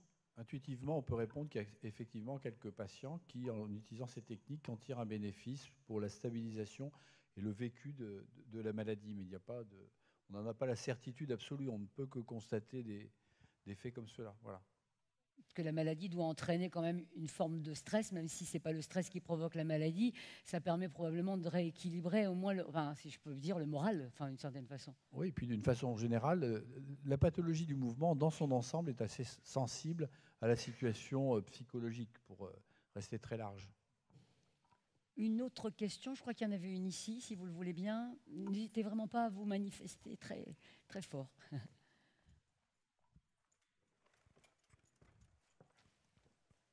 Sachant que si vous avez des questions plus personnelles, plus précises, bien évidemment, vous pourrez les poser ensuite aux structures qui vous attendent un petit peu plus tard dans la soirée. Sans consultation. Sans rendez-vous, vous voulez dire. Sans rendez-vous, vous voulez dire. Votre formulation était trop générale. Oui, je voulais savoir, parce que mon mari est parkinsonien depuis maintenant 4-5 ans, et il ne sait plus parler du tout. Je n'ai plus du tout de communication avec lui. On ne le comprend absolument plus. De temps en temps, la voix vers le soir, en fin de soirée, elle baisse. Alors bien sûr, je ne le comprends pas non plus. Je lui demande de lever la voix, il ne sait pas. Mais on ne le comprend absolument plus. Alors je voulais savoir si c'était l'aggravation de la maladie de Parkinson. À quoi ça peut être dû ? Est-ce qu'il y a des causes diverses et variées ? Tous les symptômes qu'on identifie au début peuvent être susceptibles de s'aggraver. Et là, de façon individuelle, chez certains patients, il y a un symptôme qui peut prédominer. On a parlé tout à l'heure du tremblement de repos ou alors de la lenteur. Et dans d'autres cas, moins fréquents, c'est la problématique de la voix, surtout lorsque ce symptôme apparaît plus précocement qu'à l'habitude. Ouais. D'où l'importance de l'orthophonie précocement avant que l'altération de la voix soit importante. Après, il faut tenir compte de l'influence des médicaments aussi. Ouais. L'aggravation en fin de journée, c'est plus classique un peu avec la fatigue, j'allais dire entre guillemets naturelle, mais aussi en fonction des thérapeutiques. Après, il y a aussi, on n'a pas du tout abordé ça aujourd'hui, ce soir, le fait que, est-ce qu'il s'agit d'une maladie de Parkinson dans sa forme, j'allais dire, la plus classique, ou est-ce qu'il s'agit d'un autre syndrome parkinsonien apparenté, c'est-à-dire qu'il y a des liens en partie avec la maladie de Parkinson par rapport à certaines lésions cérébrales, mais pour lesquels on sait qu'il existe d'autres symptômes qui sont extrêmement divers, qui sont des maladies beaucoup plus rares. Et ça, c'est au neurologue de l'identifier, de le préciser. Expliquer, est-ce qu'on est dans le cadre d'une maladie de Parkinson ou d'une autre pathologie. Et qui se traite autrement, alors, à ce moment-là. Qui se traite autrement et qui se traite avec parfois aussi plus de difficultés, il est vrai. Voilà, donc ça, c'est un point où le neurologue peut apporter, je pense, des éléments de réponse. Ouais. Alors, ce qui est d'autant plus dur pour moi, c'est parce que, alors je ne sais pas si c'est ça exactement, parce qu'il avait été professeur de français, et alors il veut toujours vouloir s'exprimer, mais on ne comprend plus du tout. Déjà l'écriture aussi, il y avait une très belle écriture, son écriture s'est terminée, il ne sait plus écrire du tout. Alors je voulais savoir si ça tenait aussi à son ancien métier. On a des équipes d'ergothérapeutes dans notre service. Les ergothérapeutes sont là pour améliorer le quotidien du patient, et notamment la communication. Donc il y a certains outils de communication qui peuvent être testés en fonction des capacités de votre époux, pour passer par des synthèses vocales par exemple, ou par juste un abécédaire, ou la mise en place d'outils simples, d'images, en fonction de ses possibilités et de ce qu'il pourrait faire. Donc ça mériterait peut-être une consultation en ergothérapie pour justement essayer de balayer tous les outils de communication possibles, en conjointement avec l'orthophoniste souvent, pour savoir si la compréhension est préservée ou pas. Votre question rejoint un peu ce qu'on a dit tout au début par rapport à l'aspect psychologique. On apprend qu'on est atteint de la maladie, l'acceptation, l'accueil de ce diagnostic, surtout quand on a été dans un métier où on a été très expressif, beaucoup parlé. Ça doit avoir aussi c'est un sacré choc qu'il faut dépasser. Est-ce que quelqu'un veut nous dire justement un peu comment ça se passe? Vous parliez, je crois, Luc Defebvre, de l'aspect psychologique avant d'arriver au traitement. Est-ce qu'il y a quelqu'un là qui fait l'interface ou qui peut aider à cet accompagnement? Oui, l'annonce diagnostique, c'est un moment très important, comme pour le diagnostic de nombreuses pathologies, pas que dans la maladie de Parkinson. Mais c'est une problématique qui a souvent été énoncée par les patients, par les associations de malades, sur une annonce qui ne s'est pas passée de façon idéale, si tant est qu'on puisse considérer qu'une annonce diagnostique d'une maladie chronique, c'est forcément pas un temps agréable, mais il y a toute une façon de présenter et d'expliquer les choses. Et là, je pense qu'il y a encore beaucoup de progrès à faire, même s'il y a eu des progrès ces dernières années concernant justement l'annonce diagnostique et dans le cadre du plan Parkinson et des missions des différents centres sur l'ensemble du territoire. L'une des missions, c'est justement d'améliorer cette annonce diagnostique, que les médecins en aient bien conscience et également qu'ils s'associent maintenant de façon plus systématique, ce qu'on a la chance de pouvoir faire maintenant à Lille, d'une ou d'un, voilà, en l'occurrence c'est Madame Carrette, d'une neuropsychologue clinicienne qui va voir très tôt les patients, éventuellement plusieurs fois si nécessaire, et les conjoints ou les aidants également qui sont totalement concernés, pour les aider à surmonter cette annonce diagnostique, et ce qui tout de même est un élément ensuite positif pour la prise en charge quand les choses ont été bien expliquées et peut-être mieux acceptées.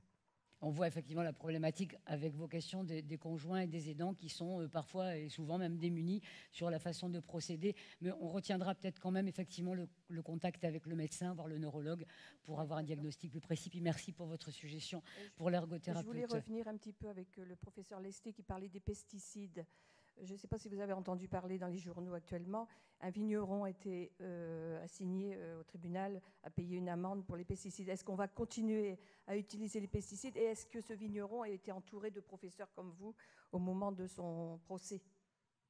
Alors, on est un peu hors sujet, mais allez-y. J'ai entendu cette histoire, effectivement, en Bourgogne, d'un vigneron écologiste qui a été condamné à payer 500 €, plus 500 € avec sursis, parce qu'il s'est refusé à utiliser les pesticides, apparemment pour une maladie qui n'avait pas encore été constatée dans la région.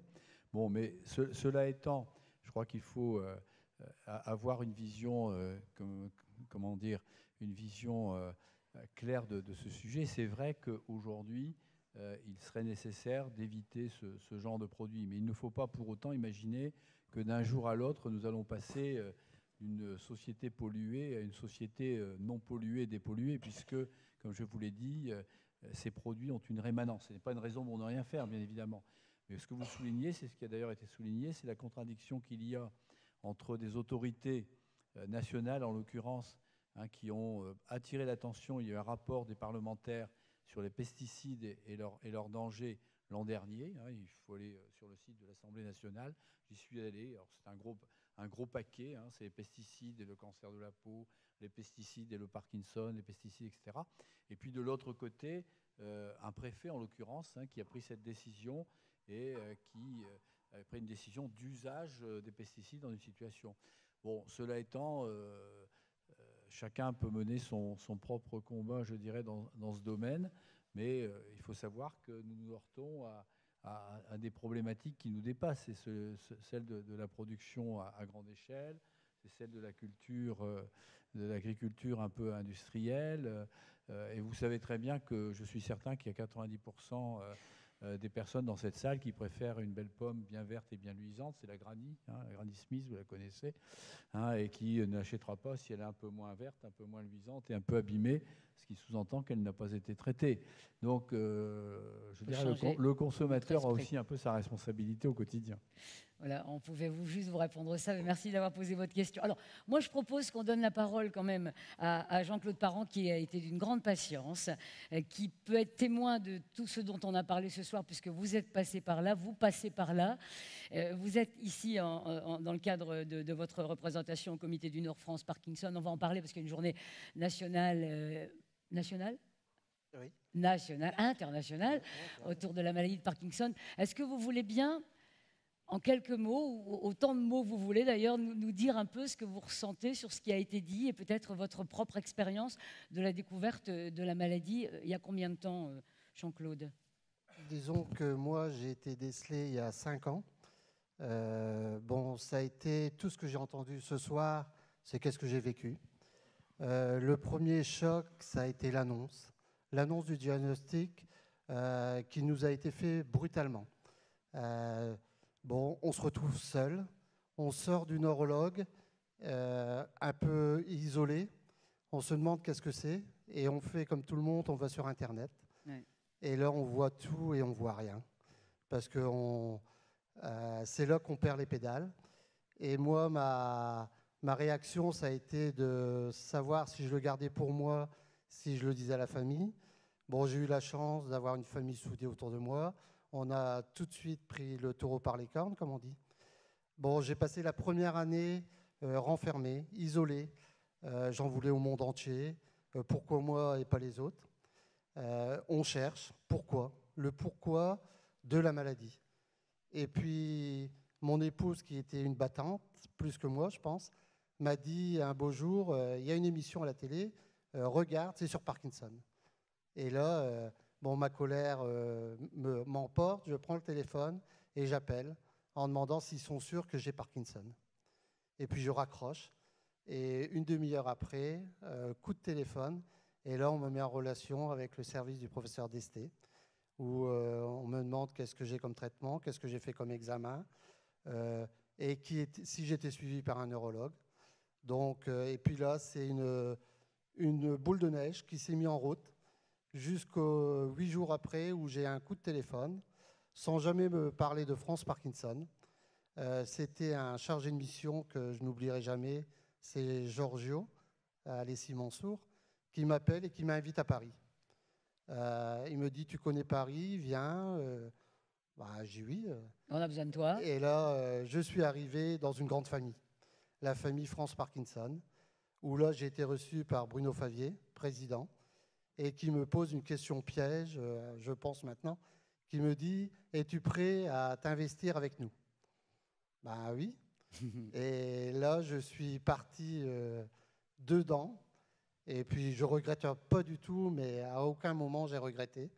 Parce que là, comme je dis toujours, je suis rentré dans une grande famille et on m'a fait confiance. J'espère que je rapporte la confiance que j'ai eue aux malades. Il faut savoir que dans le Nord, on est 450 adhérents au jour d'aujourd'hui. Malades ? Malades ou familles de malades, parce qu'il y a des malades qui n'ont pas encore franchi le pas. Bon, je sais qu'on me reproche de ne pas être assez sur le terrain, mais il faut savoir que je vais de Dunkerque à Fourmies. Ça fait 380 km. Je ne suis pas tout seul, j'ai une équipe. Là, j'ai la chance de pouvoir ouvrir des antennes. Donc, il y a 4 antennes, dont une à Lille, avec Madame Dimé, que je remercie. J'ai une Dunkerque avec Thierry Bordage, qui, là, me lance aussi. J'ai Douchy-les-Mines, où là, j'ai ouvert une antenne il n'y a pas longtemps, et une à Condé-sur-Escaut. Et mon antenne principale est à Maubeuge. Et là, vous êtes avec nous ce soir. Et ce soir, je suis avec vous. Donc, pour vous dire que je suis très fier et je tiens à vous remercier, surtout qu'on est à la veille de la journée mondiale. Donc, pour moi, c'est une semaine marathon. Hier, j'avais déjà fait 2-3 journalistes pour la journée mondiale. Aujourd'hui, je suis avec vous. Demain, j'ai l'honneur d'être à l'Assemblée nationale pour déposer la revendication du plan Parkinson avec Bruno Favier. Et jeudi, c'est le rassemblement au théâtre de la Porte Saint-Martin, où là, on attend un grand rassemblement de Parkinsoniens. Et on a l'honneur que Mme Touraine, ministre de la Santé, serait présente. Alors maintenant, dites-nous ce que vous faites dans votre asso. Comment vous vous aidez les uns les autres? Alors, le premier but de l'association, c'est de faire sortir de l'isolement. Dès que j'ai un coup de téléphone, souvent, je n'ai pas grand-chose à dire. C'est l'écoute. Où on me demande tu es parkinsonien? Alors, je dis oui. Et là, il y a souvent un blanc, comme on dit, et après, ça commence. Où c'est ça? Où on me demande de venir à la maison, où on me demande, tu peux pas essayer d'avoir un rendez-vous avec un professeur parce qu'on n'arrive pas, il faut attendre 6 mois. Et vous le faites? Donc je sais que j'embête souvent Monsieur Desté ou Monsieur Defebvre parce que mon téléphone, moi ou la secrétaire de l'association, on téléphone, mais on essaie de trier quand même pour pas, on sait le travail qu'il y a, où on me dit, bah oui, mais mon neurologue, tu crois qu'il est bon? Alors, je ne suis pas médecin. Si c'est un neurologue, il a fait des études. Donc là, on commence déjà à dire, s'il est neurologue, il a fait des études. Si tu as un traitement, suis-le. Et puis, bon, sinon, ça se passe bien. On organise beaucoup de sorties. Des fois, ce n'est pas grand-chose. On fait des après-midi récréatives avec un dessert. On prépare nous-mêmes le dessert. Donc, c'est refaire éplucher les légumes. Où on fait une après-midi crêpe, on leur fait faire la pâte à crêpes, et puis il faut cuire, et après on goûte tous ensemble. Donc, quelque chose qu'ils ne font plus chez eux, ils viennent le faire pour les autres. Et là, une fois qu'il y a l'effet de groupe, eh ben, il y a l'effet de camaraderie, parce que même si moi je m'efface un peu après, je sais qu'il y a des liens qui se créent entre eux, et donc je repasse un petit coup de fil de temps en temps. J'ai alors, eh ben oui, j'ai été voir Georges, ou j'ai été chez Simone. Ah ben, ça va, ça y est, le lien, il est pris et l'isolement est cassé. Donc moi, mon but premier, c'est de casser l'isolement et de reprendre goût à la vie. Comme je dis, Parkinson, il est en nous, sans y être invité. Donc maintenant, il est avec nous. Ce n'est pas lui qui va commander. Il faut qu'on se dise, c'est nous qui commandons et on avance avec Parkinson. C'est nous les chefs. Voilà, c'est nous les chefs. Et là, si vous me permettez, j'avais, pour les 30 ans de Parkinson, j'avais un courrier de Bruno Favier. De l'association? De l'association. Parkinson, on l'a dit au début, il n'est pas là. Hein. Non, il n'est pas là. On l'a là, pas c'est l'association. Donc, c'est un courrier qui est adressé à tout le monde pour les 30 ans de l'association par Bruno Favier. Parce que la maladie de Parkinson perd progressivement tout mouvement automatique, tout son corps devient une prison, à perpétuité.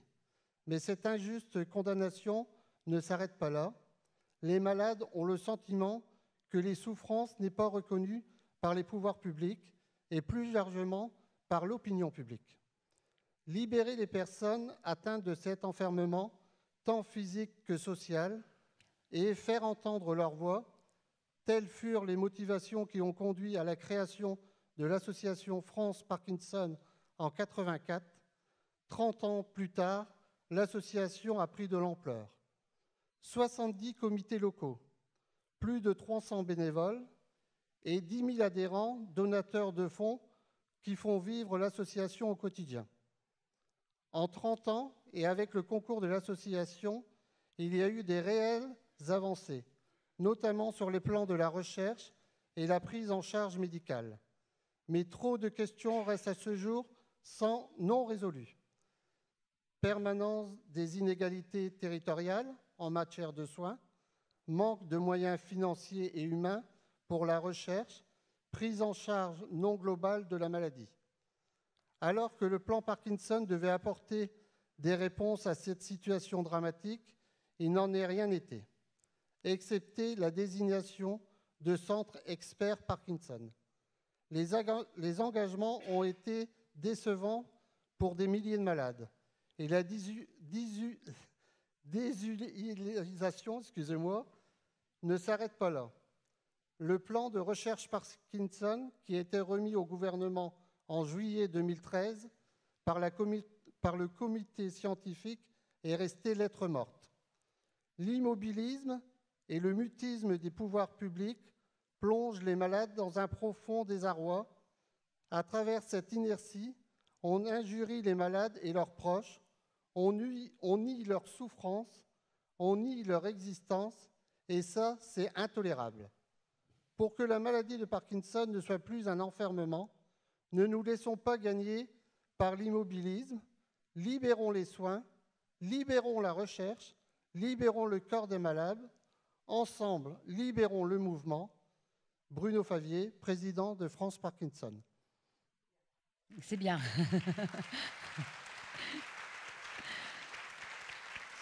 Je pense que vous tous, vous allez dans le sens de ce que vient de dire notre camarade ici présent, Jean-Claude. Vous avez la niaque, hein. Ah, vous avez la foi, hein. Eh ben, vous êtes à fond, comme on dit. Hein. Voilà, je suis à fond. Et des fois, il faut même me freiner parce que je m'emporte très vite.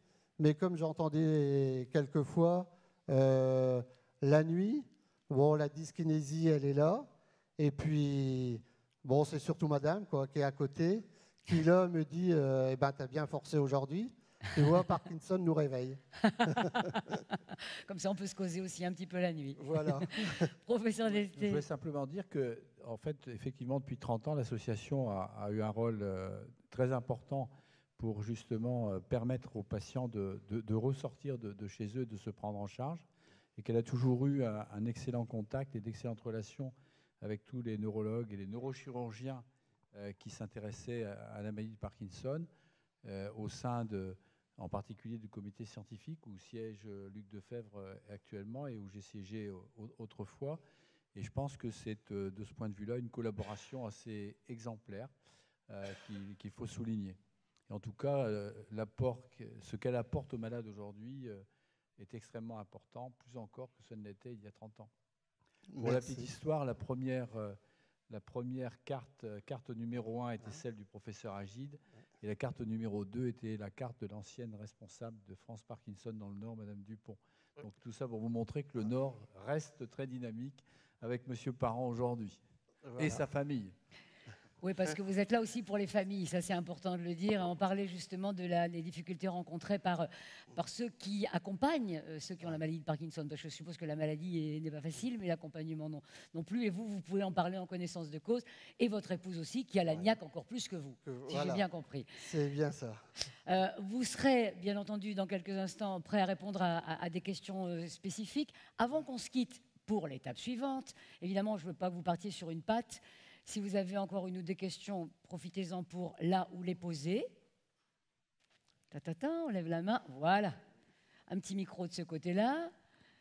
Et ensuite, on passera à l'étape suivante de la soirée, c'est-à-dire le pot de l'amitié, qui n'est pas négligeable. Et puis les rencontres avec des structures qui vous accueilleront.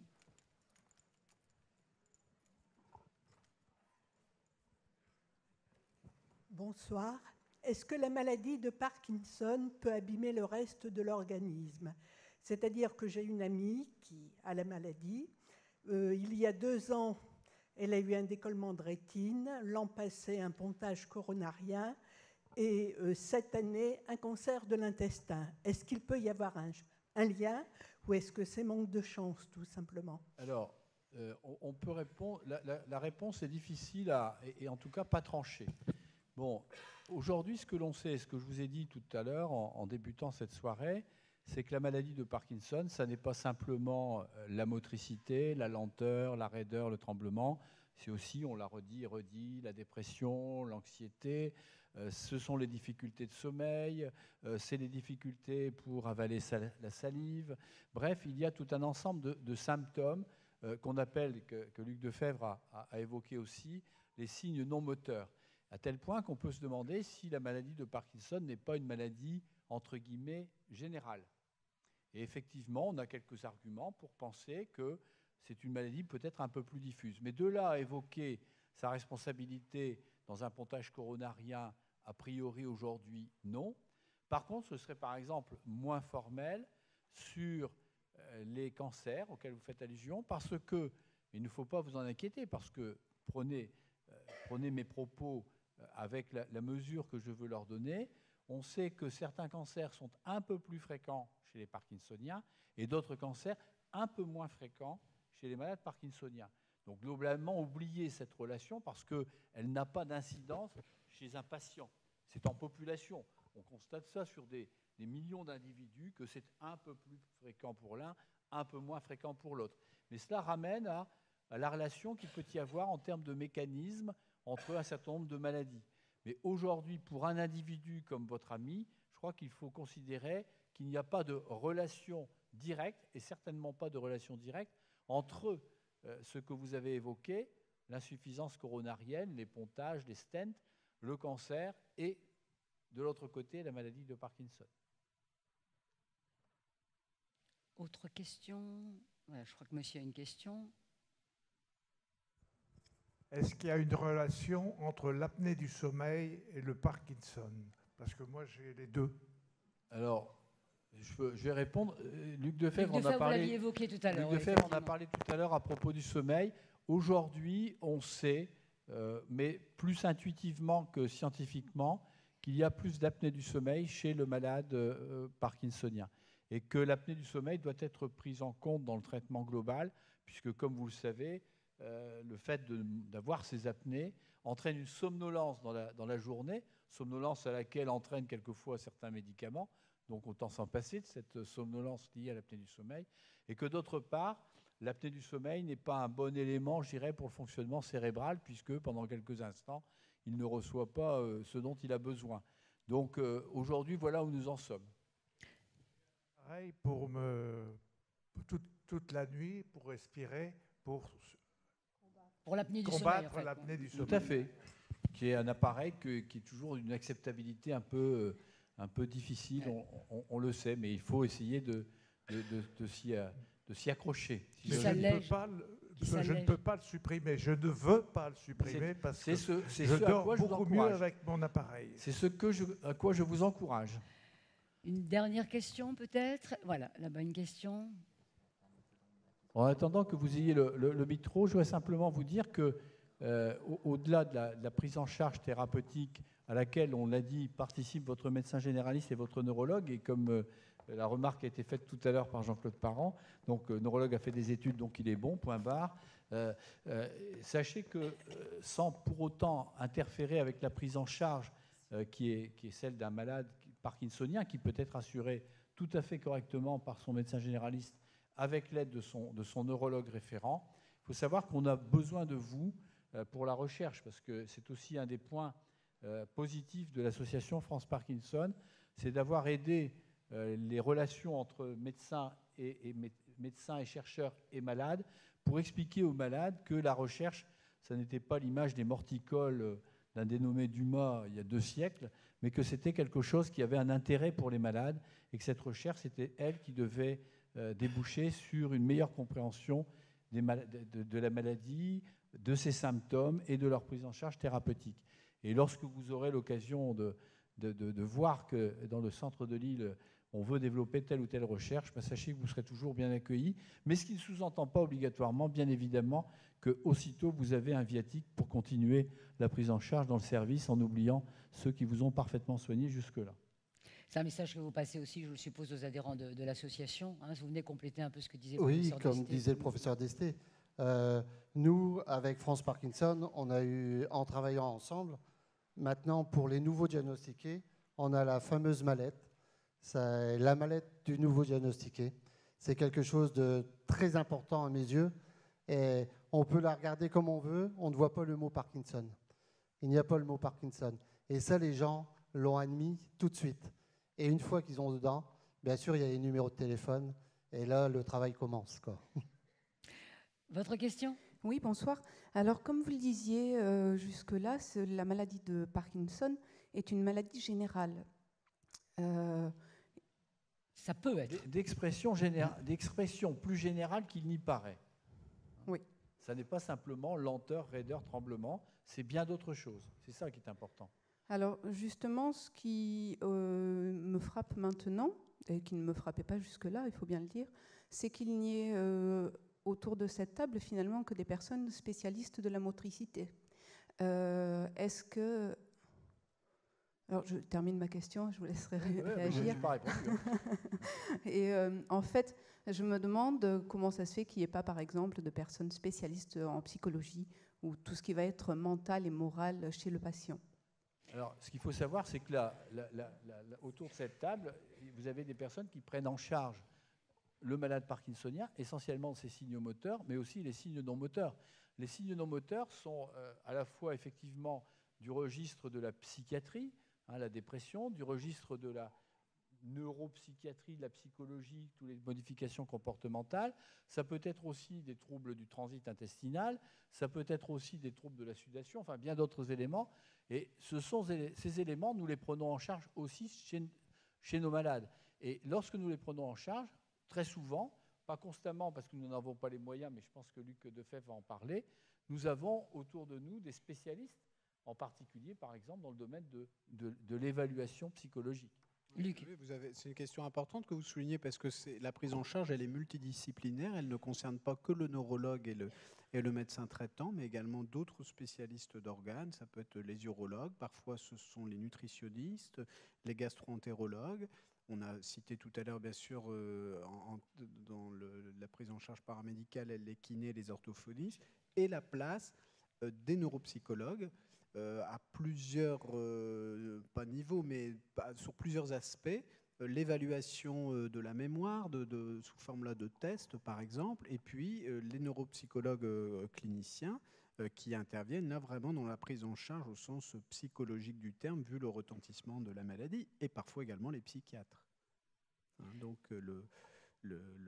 cette problématique concerne effectivement pas mal de spécialistes qui auraient pu aussi être conviés, c'est vrai, vous avez raison. Mais vous êtes les représentants, vous disiez à l'instant. Nous sommes les chefs d'orchestre quand même, d'une part, et d'autre part, la thématique qui devait être abordée était celle essentiellement de la thérapeutique de demain. Et la thérapeutique de demain, elle est plus du registre aujourd'hui. Désolé pour la neuropsychologue que vous êtes peut-être, d'ailleurs, non. Mais c'est intéressant de l'avoir évoqué. Elle est peut-être aujourd'hui du Ouais. registre plus de cet avenir thérapeutique des neurologues, mais c'est vrai que nous avons ces collaborations quotidiennes. Et nous allons clôturer. Allez, c'est vous qui voulez le mot de la fin. Allez, en fait, mot de la fin. C'est juste parce qu'il me semble que le domaine psychologique est essentiel, comme dans beaucoup de maladies, pas seulement en Parkinson, et que du coup, c'est quelque chose qui me semble, je dirais dans un cas personnel, qui m'est lié, assez délaissé. Voilà, c'est pour ça que je posais la question. Avec les avancées dont on a parlé tout à l'heure sur l'annonce diagnostique, et c'est pas que sur l'annonce, c'est sur la prise en charge psychologique de la maladie pour les malades et pour les aidants, qui maintenant, de plus en plus, pourra être assurée. Avec une sensibilisation des médecins sur cette problématique et avec l'aide des neuropsychologues. Là, de ce point de vue-là, les choses bougent. Sur l'accompagnement, donc, l'annonce et l'accompagnement. Merci pour votre question, parce que ça nous a permis effectivement de réévoquer ce sujet.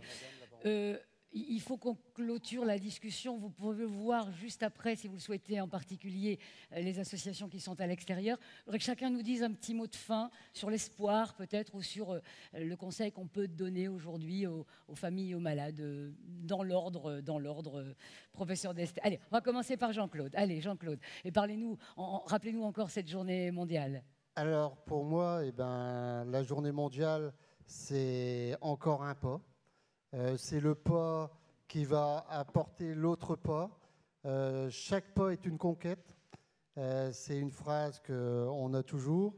Et je pense que cette semaine, je vais peut-être la payer après, mais je sais que ça va apporter Et si c'est une goutte d'eau dans l'océan, cette goutte d'eau, eh ben, l'océan a commencé avec une goutte d'eau.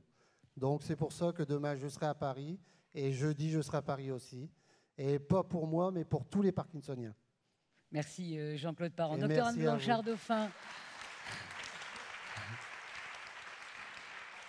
Donc, Monsieur Parent parlait de libérer le mouvement. Alors, je pense qu'il faut rester sur cette impression. Quand on est parkinsonien, la vie ne s'arrête pas, le mouvement ne s'arrête pas. Donc, il faut vraiment bouger et éviter le cercle vicieux de l'inactivité. Il faut vraiment s'imposer un rythme de vie et puis voilà, le mouvement, bouger. Quand c'est plus possible seul, il faut s'adresser à des équipes spécialisées, à des kinésithérapeutes, mais vraiment insister sur ce mouvement.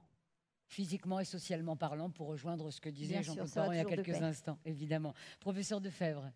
Moi, je pense que dans le domaine thérapeutique, le message à retenir, c'est que, et à transmettre aux patients et aux familles, c'est qu'il y a toujours quelque chose à proposer, quel que soit le stade. Ne pas accepter une phrase du style on peut rien, il n'y a rien à faire. Non, il y a toujours quelque chose à proposer.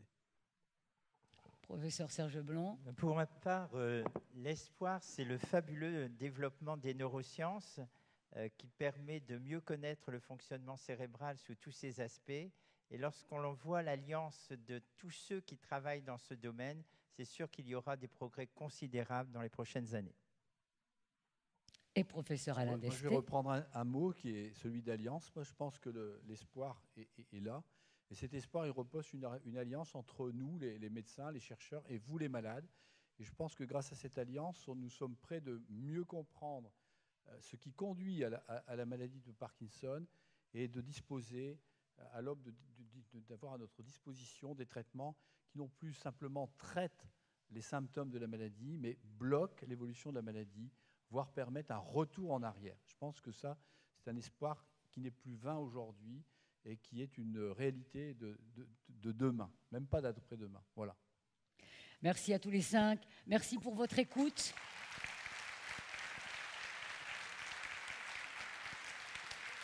Merci pour vos questions qui nous font tous réfléchir. Merci de remplir ce petit fascicule qui nous permettra de faire avancer la réflexion sur les prochaines soirées santé. Et merci de sortir par le haut, où vous êtes attendus pour continuer à discuter du sujet autour d'un petit pot de l'amitié, si je ne m'abuse. Voilà. Et rentrez bien, bonne soirée.